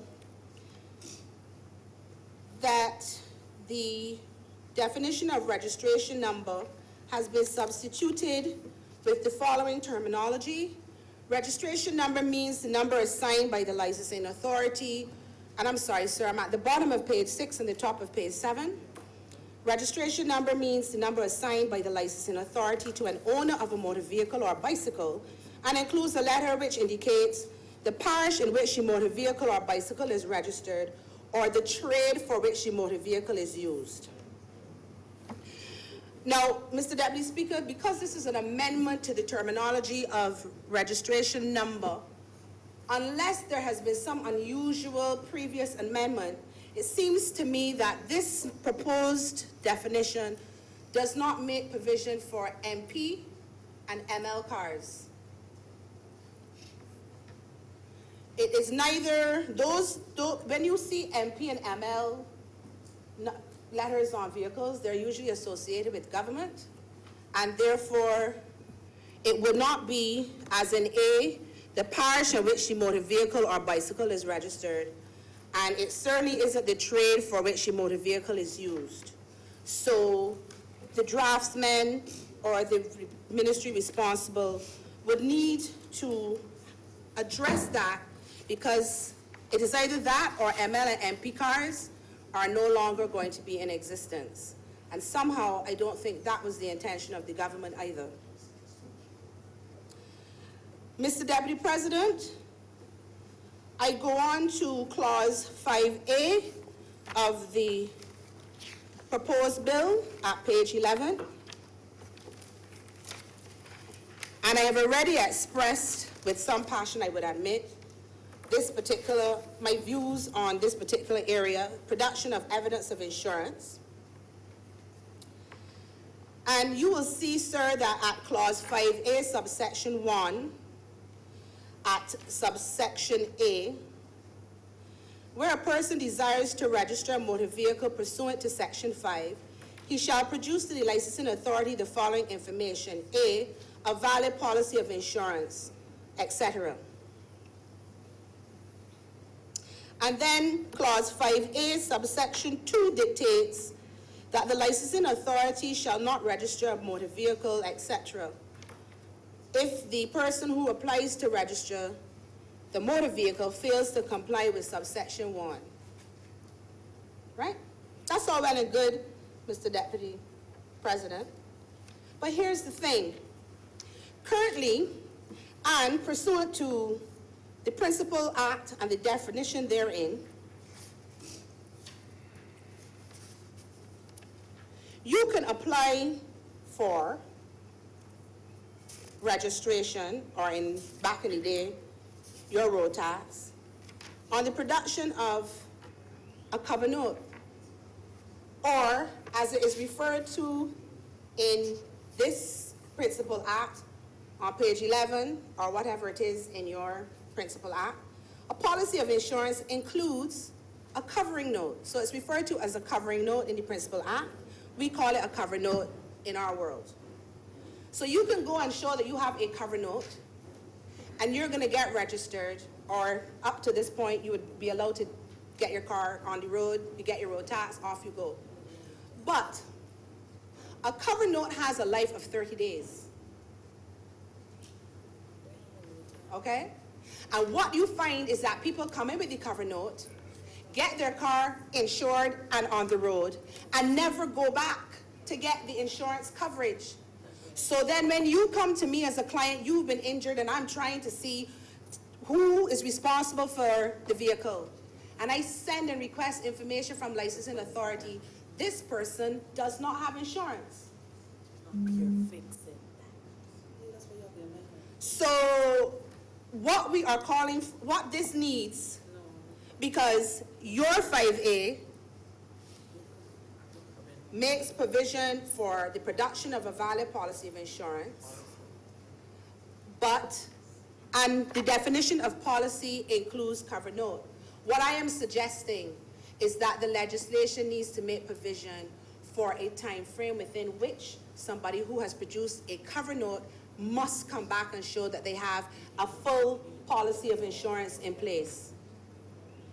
So you may need to look at provisional coverage to get the car on the road, but they must come back with a policy of insurance to protect the other road users. Because after 30 days, that cover note is invalid, and you do not have any coverage for your vehicle, Mr. Deputy President. And I would be bold to say that requires conversation with the insurance industry, because we know that they make provision for monthly payments for your insurance coverage. So there has to be some dialogue with how you're going to effect a monthly payment and still be able to produce evidence that you are covered for purposes of, if you hit me, if you hit Senator McConney, if you drive into Senator Franklin's house. There has to be some way to police it, and I would be bold to say you have to sit down with the industry and work this out. Stop letting people come with a cover note that only has a 30-day life. You have to be covered fully. That is my position as that relates to that point, Mr. Deputy President. Now, with respect, sir, to clause 5C, that would be on page 12. That speaks to the registration of bicycles. Now, I was hoping for a definition of bicycle, because when one hears bicycle, one automatically assumes it's the one that you pedal manually. But there is something called a motor bicycle in the Principal Act. I am not, sir, in a position to advise you whether there have been any subsequent amendments that speak to the definition of bicycle. But what I notice is that it is only referred to as bicycle in the proposed amendment. The Principal Act refers to a motor bicycle, means a motor vehicle having two wheels and equipped with an engine, the cylinder capacity of which does not exceed 175 cc, and pedals by means of which such vehicle is capable of being propelled. I'm not sure if there is any other definition, but what I will say is this. Clause 5C4 makes a curious reference to the registration number required for bicycles as a special number. Not sure why there was that use of terminology, special number, and then as a registration number. Doesn't say bicycle registration number, but somebody was feeling special and they used special. But what I find special about this particular section, and I would be bold to say and go on to say, what I find disturbing, particularly in light of the definition in the Principal Act which speaks to a motorized vehicle. There is no provision, no mandatory provision for insurance, unlike mandatory provision for other vehicles. We cannot continue to allow a bicycle, with all due respect to you, Senator Moore, even if it is somebody riding the bicycle because they can't afford anything else. There has to be a position in this country that anyone who operates anything that can cause injury or damage to the person or property of another person must be called upon to pay for that privilege and for the unfortunate or the uneventful or the unforeseen eventuality that there is an accident, however minor. You do not get to say, I cannot afford a car, I have to ride a bicycle, but I'm not insuring it. Because that's like saying, because you don't live in a wall house and you live in a challah house, you shouldn't have to insure it. But the right not to insure your personal house is at you. Don't mind if we have a hurricane, people are going to expect the government to help them whether or not they ought to have had insurance, because our people are special. But you see, when what you are doing can affect somebody else, you need to have insurance coverage. I don't care if it's a bicycle that you're pushing yourself, these ATVs, these motorcycles. Have you seen the fellas riding and it kicking up and they're on the back wheel and they're speeding through traffic? I was coming here today and somebody overtook me on the right. He was riding a bicycle with his weed whacker on his shoulder. Now, if he had bounced my vehicle or caused me to cause an accident, I cannot call upon him. I can't call upon him to pay for the damage. But until we get serious about not feeling for people because Kadir, it's not about Kadir when you are taking other people's lives and property and putting them at risk. We have to get serious about insurance coverage for all forms of vehicles that go on our roads. Trailer at the back of your SUV, everything. Articulated motor vehicle, private, commercial, bicycle, motor bicycle. If you bring a horse on the highway, you're supposed to be able to pay me for when the horse climbs up on my vehicle, Mr. Deputy President. Because I could bet you, whoever owns the horse is insured. I could bet you, except your Senator Maynard, who owns horses, but may not have his insurance. I don't know if he owns horses, I'm just kidding. He's what? Oh, okay. All right. So, Mr. Deputy President, in that regard, I am imploring the government to relook this registration of bicycles. If the bicycles are not defined elsewhere by previous amendment, to get the bicycles amended to include all forms of bicycle, be it personally pedaled, maneuvering, or motor vehicle. And get insurance in place and protect the citizens of Barbados from reckless drivers and some who, you know, sometimes it doesn't even have to be reckless. You could be somebody who is epileptic and has a seizure. You could be somebody who is diabetic and has a coma moment. You could be working hard because, you know, y'all over there don't sleep, and God forbid fall asleep at the wheel. I ain't speaking it into being, I'm just keeping it very real. Because all know Senator Moore eyes half closed. You know what I'm saying? So I'm thinking that if we have coverage, liability falls into place when the person is responsible. You have the coverage, you pay the premium, you work it out, give the industry an opportunity to generate economic activity to improve the GDP. Senator Drake, how are you sound about that? Improve the, right. Add it to the things that need to be done to fix the legislation. Mr. Deputy President, I also now ask you to look with me at clause 15C. Together, put your finger there, and then put your finger at clause 16A. That is proposed. Beg your pardon, clause 16. So, sir, 15C, insertion of 15C on page 15, the registration identifier. So it's actually number 18. There's going to be an insertion of a 15C. The principal act is amended by inserting in the appropriate numerical order the following section: registration identifier. 15C reads, sir, where the licensing authority registers a motor vehicle pursuant to section 5, the licensing authority shall issue to the owner of the vehicle either a registration card or a registration sticker and a registration card. But at the proposed clause 16A on page 17 makes reference to the registration sticker as if there is no option for it. So you say at 16A, sir, 1, a registration sticker issued in accordance with section 15C shall, not may here, shall be designed in accordance with part 2 of the second schedule. That's fine. Where the owner of a motor vehicle is issued a registration sticker pursuant to section 15, he shall cause the registration sticker to be affixed to the top right-hand corner of the rear registration number plate of the motor vehicle. Subsection 3.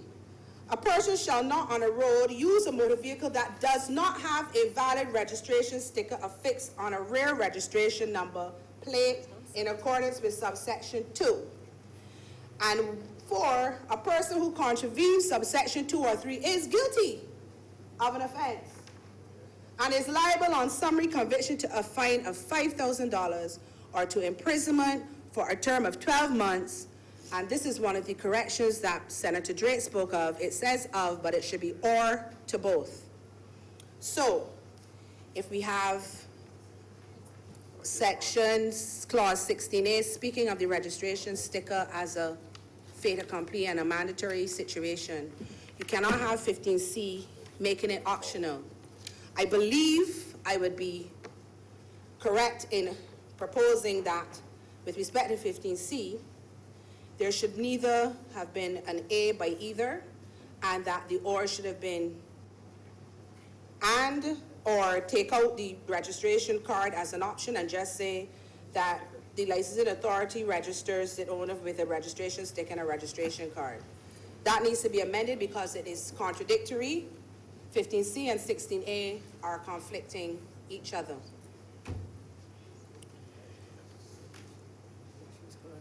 I will, at some point, Senator Moore, and in as much as you introduce the bill, submit my invoice for legal drafting to the requisite ministry, because I'm doing free legal drafting for the government. But that is my role as a person who's looking after the interests of the people of this country.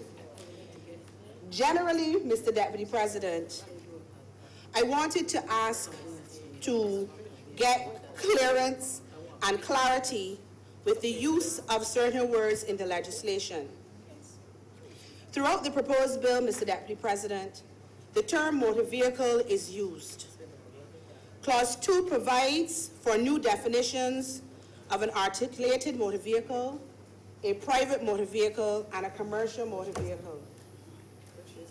Within Clause 5, there are specific references to a commercial motor vehicle as well as a motor vehicle. However, my reading of the bill shows, and the Principal Act, that the term motor vehicle is not defined as a standalone definition. In fact, the word vehicle is defined in the Principal Act, of which the word motor vehicle forms part. I'm therefore wondering if it would not be more accurate and by extension, remove all doubt for the word vehicle, and remove all doubt by inserting vehicle instead of motor vehicle, or defining the word motor vehicle in the new bill. Because if you start moving around motor vehicle, that's the whole, everything's skin up. But I am suggesting that the word motor vehicle needs to be defined in the proposed bill because of the fact that it is not singularly defined in the Principal Act, and because it is used without more and throughout the bill, but there's no definition for it. So for example, in the clause that deals with who must register and who must not, it is clearly stated what the commercial motor vehicle owner must do. But everything else in that section only speaks to the person who owns a motor vehicle. So does that mean that only the private motor vehicle has to register? Or does it mean the articulated motor vehicle owner has to register? Does it mean both? Does it mean who? It needs to be clear because by virtue of your definition section, you have identified 3 types of motor vehicle: articulated motor vehicle, private motor vehicle, and commercial motor vehicle. So unless you define motor vehicle itself, what are you referring to in the bill when you are just saying motor vehicle? Because when you look at the Principal Act does not define motor vehicle. The Principal Act defines vehicle. And if I may, Mr. Deputy President, it says that a vehicle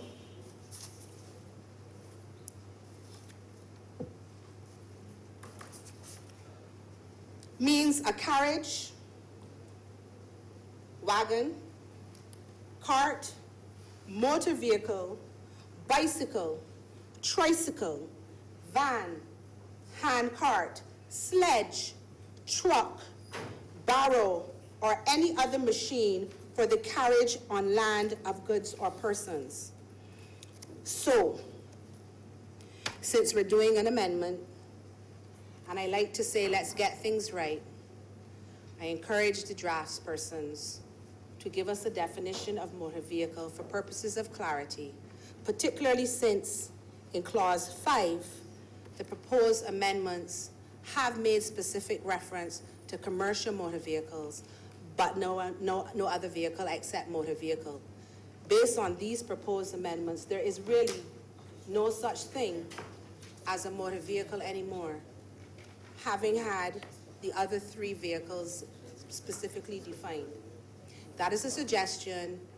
It would make things easier, and it would it would alleviate the possibility of confusion, particularly, and I say this again, Mr. Deputy President, as it relates to the registration of the vehicles and which vehicle is to be done annually, which one attaches a fee, and which one is just the process of registration.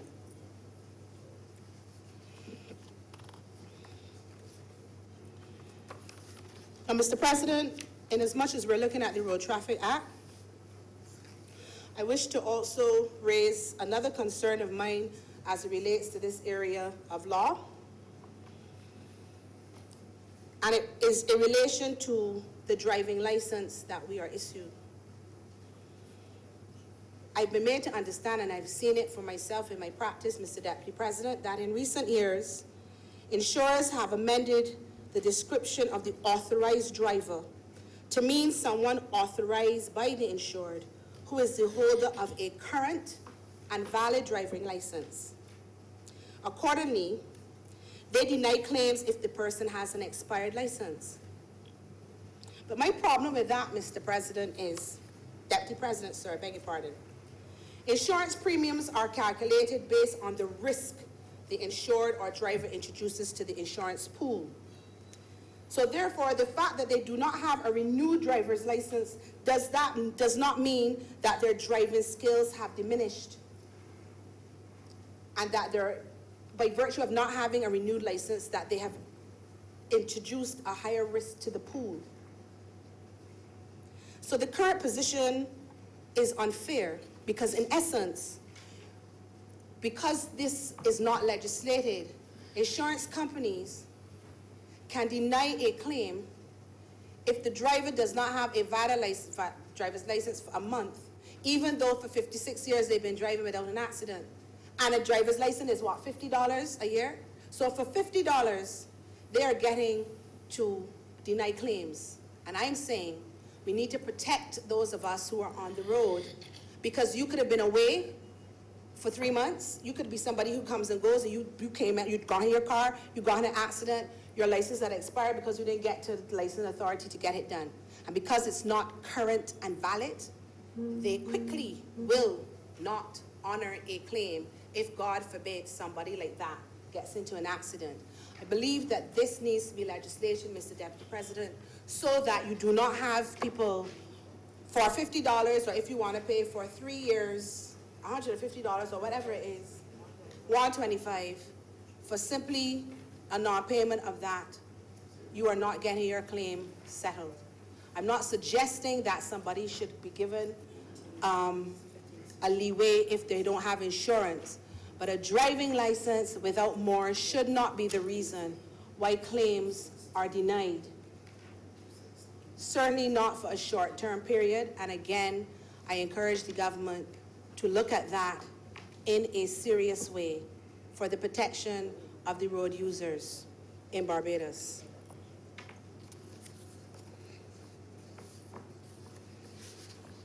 So, Mr. President, in closing, I'm asking that the term business enterprise be addressed as it relates to both private motor vehicles and commercial motor vehicles in the definition of the proposed bill.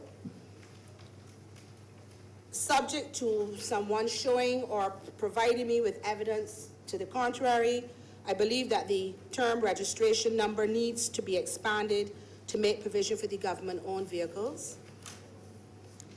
I'm asking for an expansion with respect to the process of evidence of a valid policy of insurance vis-a-vis following up on those covering or cover notes. I'm asking the government with a certain amount of passion to include mandatory insurance for such modes of transportation that fall into the category of bicycle. It is imperative that you fix the conflict between Clause 15C and Clause 16A. And I'm asking the government to review the position taken by insurance companies as it relates to denying claims simply because there's an absence of a valid driving license.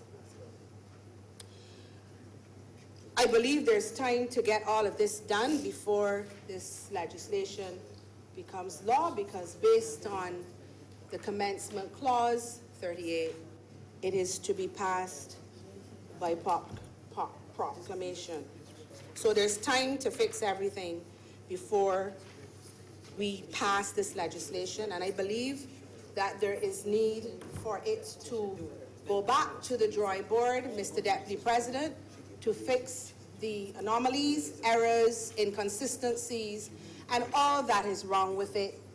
As you move within your 3 months and you're gung-ho about getting things done in your 100 days, I say once again, could we please do things properly so that we do not have a situation where we are going through 5 and 6 pieces of legislation, because every 3 months we have to be coming back to amend an amendment. I thank the Parliament and the clerks for providing us with the principal acts and the bills when we are to review. I ask only that we also be provided with any amendments that would affect what we're being asked to preview or review, so that when we're looking at it as a holistic document and not making submissions that in fact might be inconsistent. And with that, Mr. Deputy President, I am obliged to you.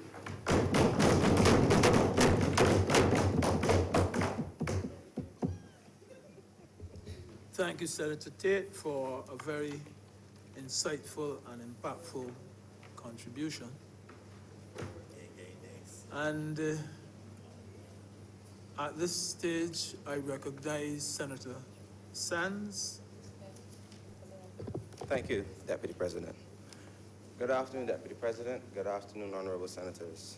I would have sat for most of the morning and well into the afternoon listening to a number of the senators speaking this afternoon, and I can say that today has been truly a robust discussion regarding the amendment to the Road Traffic Act. The Act indeed has a number of issues which we all intend to address this afternoon as well as this morning. However, the intent of my presentation this afternoon will focus predominantly on the fuel tax. Now, before I dive into the issue of the fuel tax, I want to put it into context. I want to set a backdrop so that everyone can truly appreciate the surroundings of the issue. Now, over the last 10 years, this country has been managed by an incompetent government. The LP, a Democratic Labour Party-led government, which neglected its duties in repairing and maintaining our country's infrastructures, predominantly speaking of roads. Now, the state and conditions of the roads deteriorated to a point where ordinary citizens in this country became vocal. I am talking about persons who walk the day-to-day lives doing ordinary things in this country, took a stance and wanted to express their concerns with the way in which this government was managing our infrastructure. The consensus was dissatisfaction. There was a point when the roads became so bad that there was a roadmap, an interactive roadmap in Barbados. It was called the Pothole of Barbados Roadmap, where persons were able to identify potholes throughout this country and post warnings. Do not pass that road. Do not go down this alley. Because if you go, you must have money because you can go do some repairs to your motor vehicle. That was the state of our country. That ordinary citizens took it upon themselves to spray paint holes in the road. So at night, I don't recall if some of you would remember seeing red spray paintings around some of the potholes, the larger potholes in this country. Persons were taking a stance in a way of trying to tell the government, you need to do something about this infrastructure. We can no longer take it anymore. Now, there was clearly a national outcry. The people of this country identified infrastructure as a national issue, and it needed to be addressed by this government. Now, despite all the outcry, despite all the concerns and the issues about the roads, our previous Prime Minister, in all of his wisdom, responded to the outcry by simply saying that our deteriorating infrastructure was simply one of the inconveniences of life. The big quote, transitory inconveniences. That is what our then Prime Minister said about the infrastructure of this country. I am sure he was flying an airplane. He could not have been driving on the roads we were driving. Now, imagine that a PM could be so out of touch with the people of Barbados that rather than him coming down to our level, having a conversation with us, explaining to us that the reason for the roads is that the country simply cannot afford to pay for the repairs. Simple answer. That's too much task. That's too hard of a task for him to do. So he rather call it a transitory inconvenience, an inconvenience in life. He refused to level with the people. He refused to have discussions with the people. He refused to address the issue and allow us to know what is the reason for why our current infrastructure is in the dire condition that it was in. He simply just swept that issue under the rug and act like it never existed. Now, the Barbados Labour Party, however, recognizing the multitude of issues plaguing this country, brought a solid plan to the fore, which identified the issues as well as sought to address them. The BLP understood, the Barbados Labour Party team understood the plight of the Barbadian people and emphasized that the only way we can build a better Barbados is if all hands are on deck and we build it together. Now, given the dire condition of this country, prior to elections, the country was well aware of what was needed to be done in this society. We all knew that for the love of country, we would have to make certain sacrifices to ensure that we rescue Barbados. That is what we knew prior to the elections, because we already were aware of where the country was at. We now wanted to see where we can be 5 years, 10 years from now, in an upward trajectory. I heard the economists use the word growth, development, transformation. Those are the types of words that the ordinary Barbadians wanted to buy into and wanted to believe in, not the word transitory inconvenience. That does not inspire Barbadian people. Now, there are approximately 120,000 vehicles registered with the licensing authority. So it stands to reason that the revenue that had been collected from the road tax should be reflective of the amount of cars that are registered. So if we have 120,000 cars, we expect to receive road tax in the amount reflecting 120,000 cars. That simply was not the case. So whenever we did our conciliation and we did our bank analysis and we checked our revenue, we noticed that there was a consistent, significant shortfall of revenue that we were collecting. And the culprit was identified as the road tax abusers, the persons who are non-compliant with the payment of their road tax. It was estimated that there was approximately well over 20,000 vehicles that the government had not been able to recover road tax revenue from. Now, 20,000 vehicles in a situation where we got 120,000 vehicles might not seem like a lot. But when you do the translation from vehicles to money, we are actually losing out in excess of $20 million a year. $20 million a year, in excess of that, when these 20, well, I can't say individuals, when these 20,000 vehicles are not paid for. That is a significant hemorrhage to the purse of this government, a government that cannot afford to lose any more money. Our financial situation is no joke. The international world knows it, the locals knows it. It's not a secret. It's a serious situation and we have to address it. Now, while I may not support and condone those persons, because some of those persons who may have been tax avoiders might not have necessarily been doing it. Yes, it was an intent. Yes, there was intent in the action, but there may have been a rationale behind why they had done it. Now, from my research, I understand that there are a few individuals. There are a lot of young people as well. A few individuals who might not necessarily wanted to run a foul of the law, but when the annual lump sum road tax came up for payment, persons who live in paycheck to paycheck, got to work, live in Christchurch and have to work in St. Lucie, have to rely on the vehicle because at the point in time, the public transportation was not, you could not instill confidence in the public transportation. Persons had to resort to using a personal vehicle. So in owning the vehicle already is an expense, and having to come up with the lump sum of money at the end of the year to pay for the road tax became an issue because persons were financially cash-strapped. So John Doe decided he can take a chance. I can hit the roads and hope that when I go through this avenue, the police is not there to catch me. But I am not necessarily using it for nefarious activities, which is also the case with some of those numbers. Persons are taking out the vehicles to commit crime. So they actually have vehicles on the road in Barbados today that are crime vehicles that are predominantly purchased solely to be used for crime. So we don't register those vehicles. Those vehicles also have to come into the net. It is not necessarily the best way of dealing with crime, but it is to understand that we recognize that this country is losing money. The issue here is the country is losing money. Now,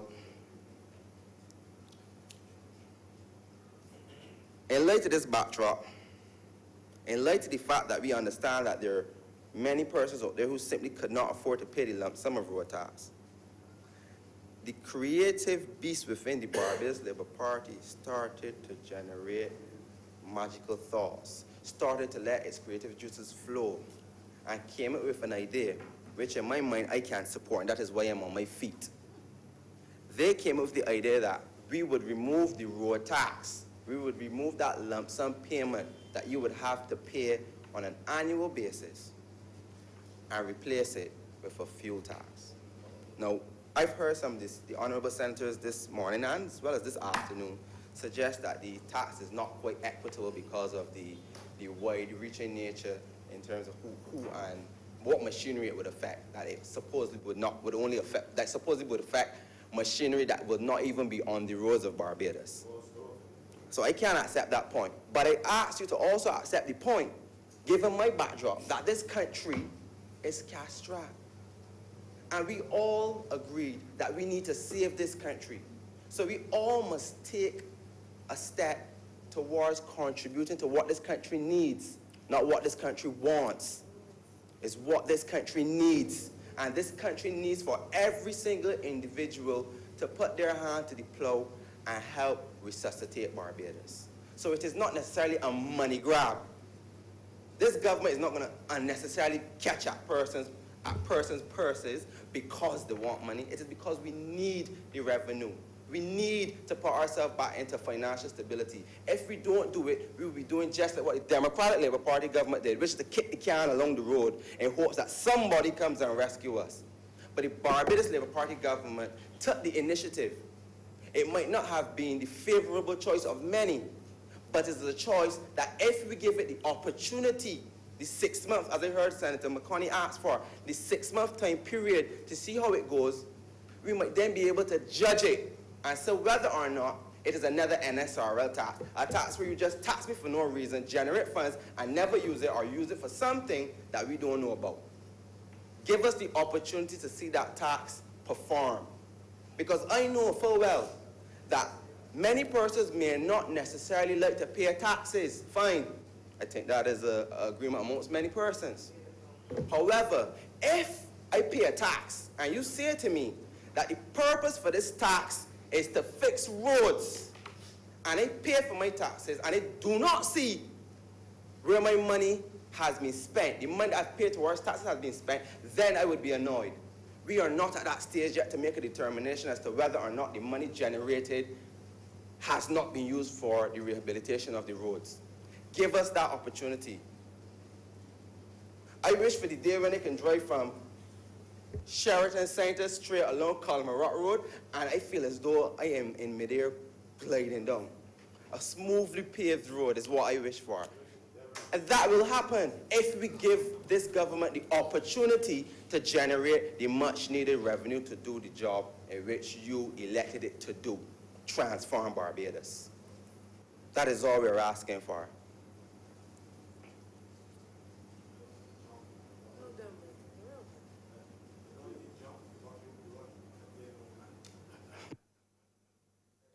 I just want to reiterate one of the points I made, and I want to emphasize on it as well. The Barbados Labour Party government will not lead this country in a similar manner that it was led in the last 10 years. The Barbados Labour Party will not do that. If we say that we will use the money generated from the tax to fulfill a certain purpose, believe you me, it shall be done. Why? Because we are willing to be held accountable for what we say and do. That is what the Barbados Labour Party-led government is prepared to do. Not hide in the shadows and say it wasn't me and blame somebody else and find excuses. We have said this is the purpose, this is what we intend to do. And all we're asking for is the opportunity to do what we say we are prepared to do. That is the essential point of the fuel tax. So we can look at it, as Senator McConney said, we can see it and interpret it in many different ways. But one thing we can't get away from is that this country needs all of its citizens to help it to get out of the rut that it is in. And if we find every single nook and cranny to crawl about, to put our arms in the air about, we will never be able to get on that trajectory towards the transformation that we so desperately need. Now, in a few short words, I just want to address one of the points that Senator Tate had addressed in the legislation. She made reference to the definitions in respect of commercial and private vehicles. Now, as an attorney at law myself, I do understand and can appreciate the points that both Senator Tate and Senator Boyce have highlighted. However, I do also understand that the licensing authority has been dealing with these issues for over many years. For many years, the licensing authority has been making a determination as to what vehicle would satisfy the requirement for commercial and what vehicle would satisfy the requirement for private use. So don't let us mucky the waters here. The law is clear.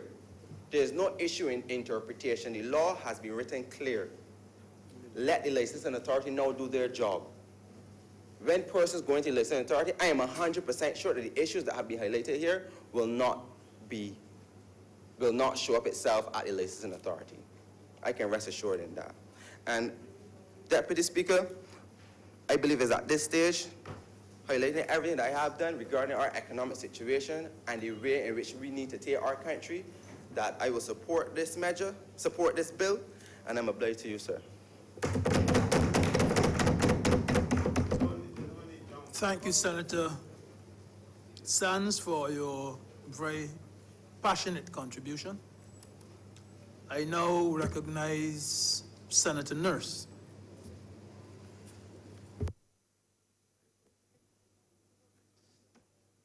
Thank you, Mr. Deputy President. My contribution shall be pretty brief. We have had a pretty robust debate this evening, and I just want to add a few things to that debate.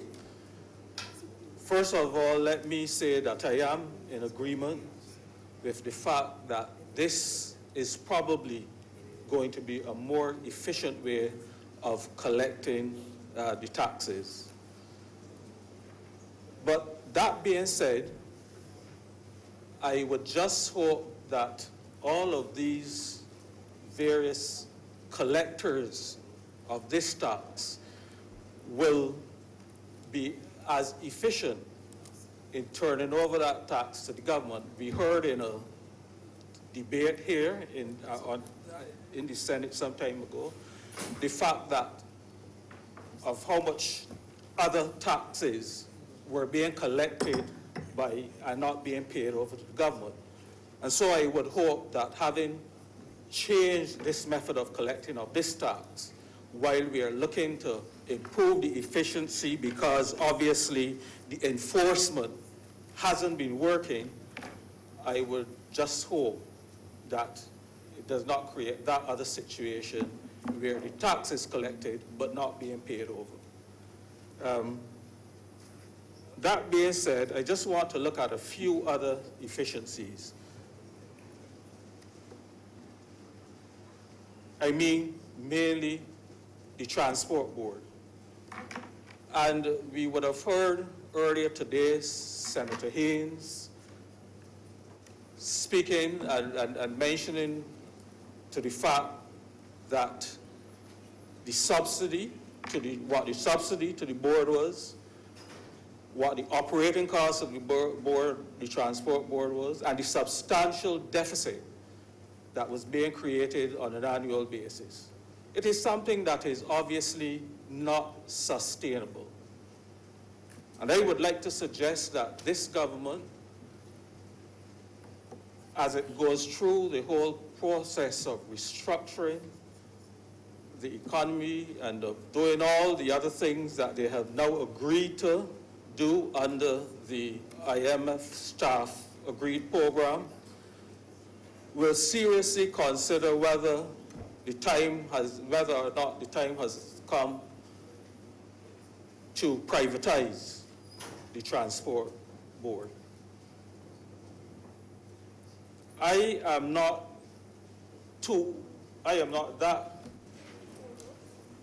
old, but I do remember there was a time when the Rockland Bus Company, the Elite Bus Company, the Federal Bus Company, all of these companies were running the transportation system in Barbados.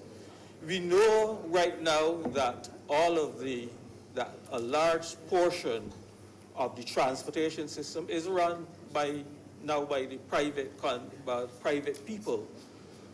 So why is it then that we couldn't go the whole way, have a properly regulated transportation system?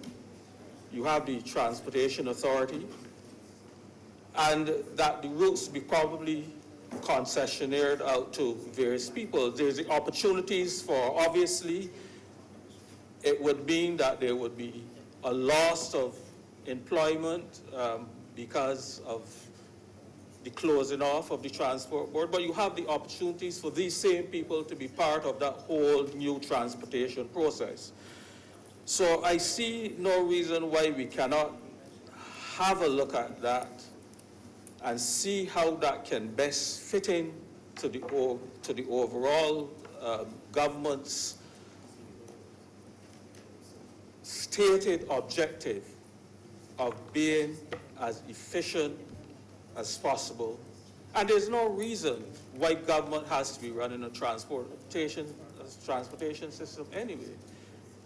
We all travel all over the globe, and we see that the transportation systems are all run by private enterprises efficiently,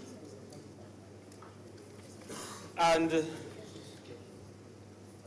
there's no reason why it cannot be done here. I understand, of course, that because there are some unprofitable routes, it may be necessary for government to give a subsidy or have some other arrangement in place which would ensure that such routes are continued to be serviced for the benefit of those particular for that part of the traveling public.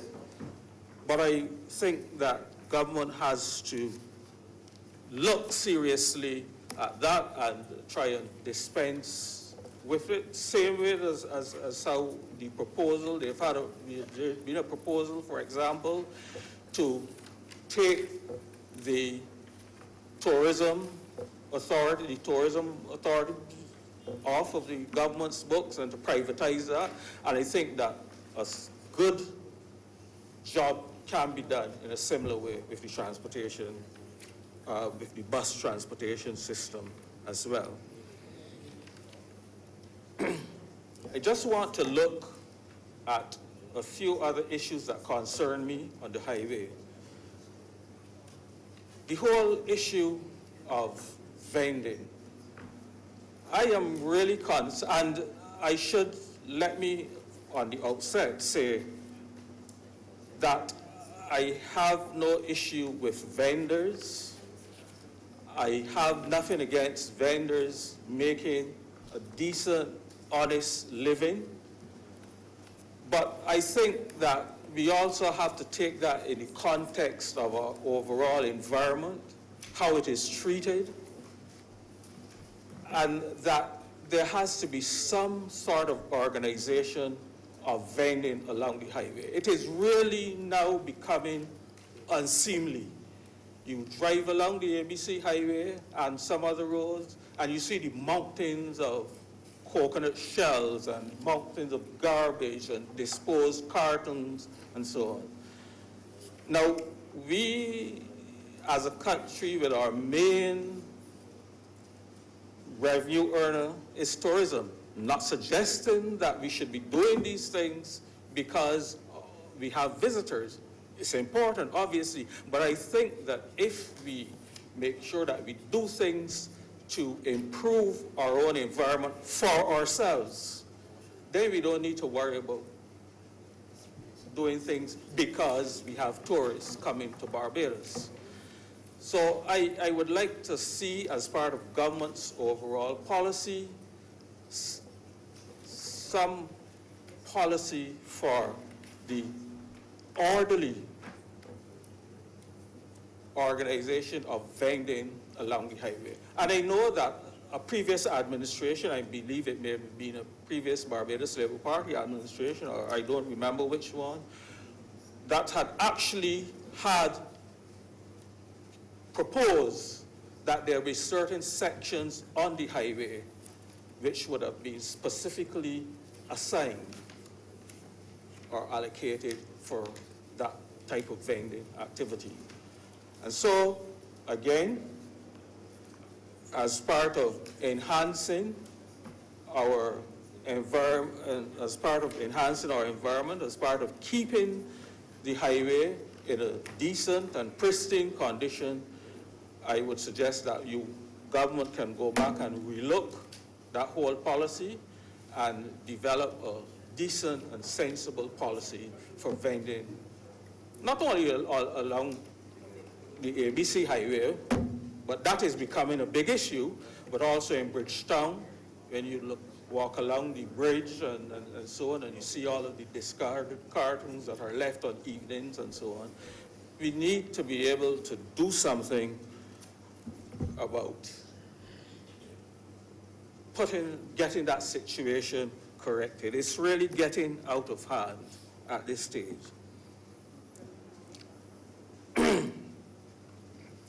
Senator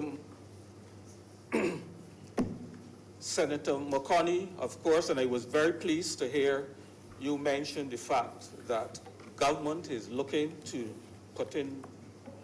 move with the technology, and I certainly would hope that as part of that movement, that you would be including things like cameras, which can actually, and I know, for example, in the UK, again, those of us who travel would know in the UK, for example, you break a red light and you get a ticket in the mail.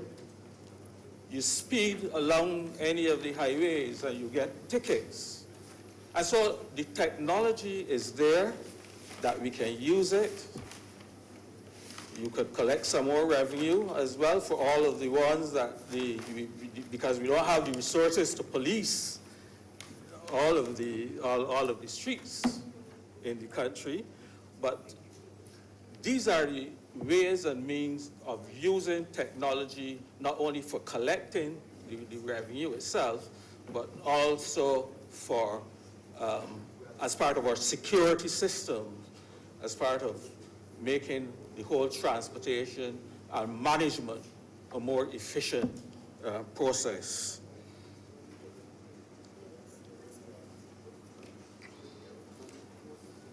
Just another little thing, and I think it was raised by perhaps Senator Tate, and this relates to the issue of the stickers. What I wanted to get some clarification on is if you have, some people now pay the insurance on a quarterly basis, some pay on a monthly basis. Will you be given a sticker for a whole year? Or how will that work, so that if you give a whole sticker for an entire year, but someone is only paying a cover note or paying on a quarterly basis and then stops paying the insurance, what happens? And I think perhaps a little more clarification in that area would be good as well. While I'm on the issue of insurance as well, and again, in terms of efficiency, is it entirely necessary that I, having renewed my insurance, that I should necessarily have to take that insurance policy up to the MTW to get a sticker? Couldn't it be that the insurance, there'd be some arrangements for the insurance to issue those stickers? I don't know what the security issues may be there, but again, it would be more efficient from the insurance point of view if all that transaction could be done by way of when you go to renew your insurance and you do that transaction. So again, for efficiency purposes, that is something that perhaps government can have a look at.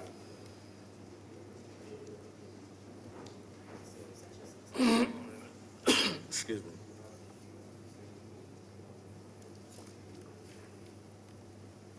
Senator Sands, I believe it was, spoke very passionately about the roads and the fact that he would like to see the roads kept up to a much more pristine condition. And I certainly agree with that. Just wanted to, because the whole question of roads and road repairs was issued, I want to put something on the table, maybe a touchy issue, but I think it needs to be said. A few weeks after this new government took over, there was a tour in White Hill, and we all know the White Hill area in St. Andrew, and by the Minister of Communications, the representative for a number of other technicians, etc., etc. My point is, though, Mr.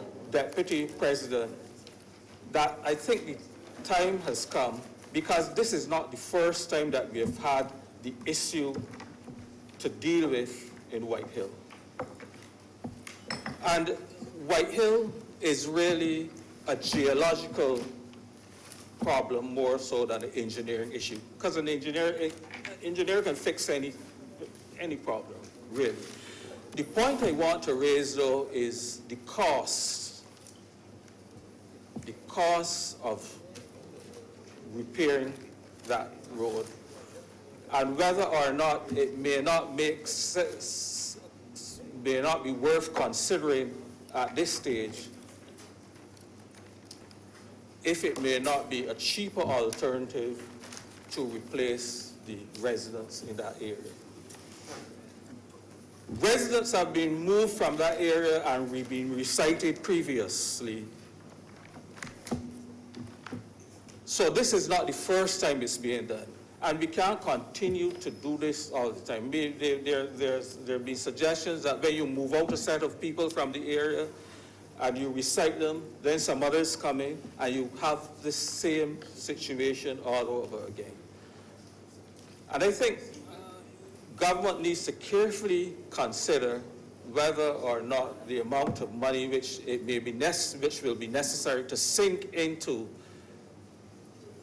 that rebuilding and repairing that road project may not be better spent in doing a reciting of those individuals,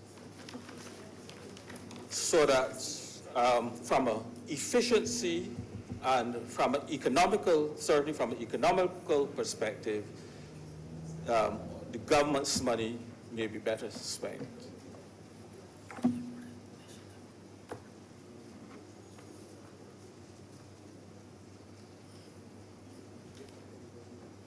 Mr. Deputy President, I think I have covered the areas that he wanted to cover, and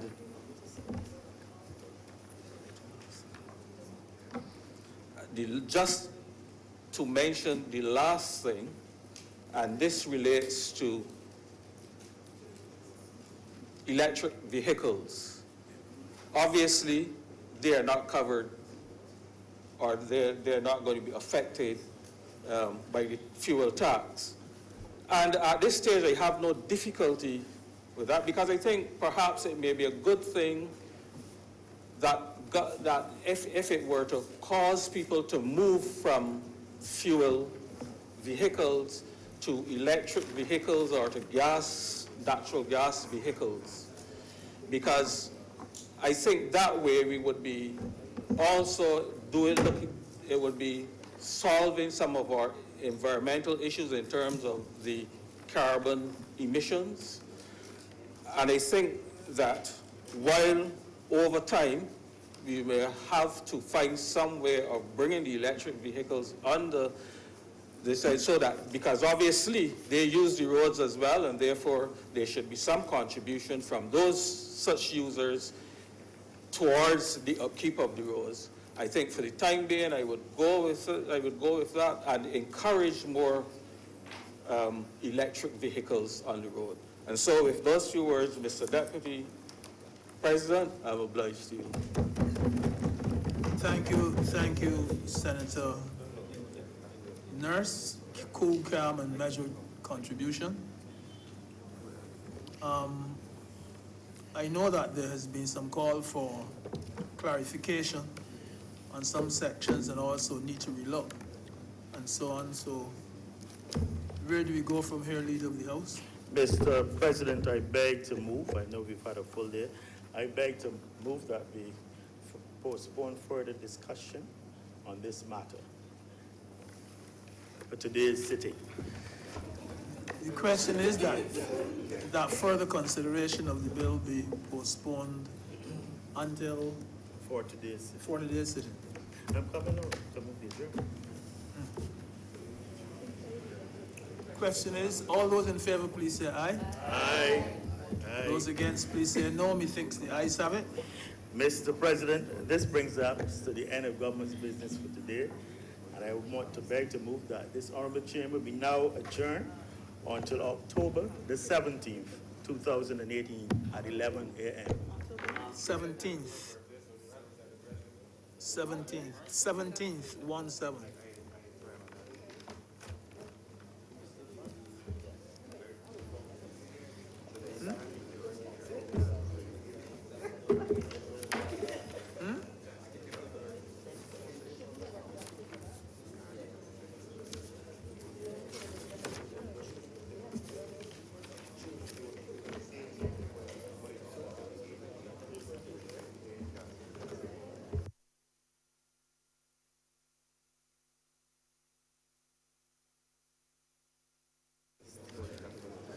The Senate therefore stands adjourned.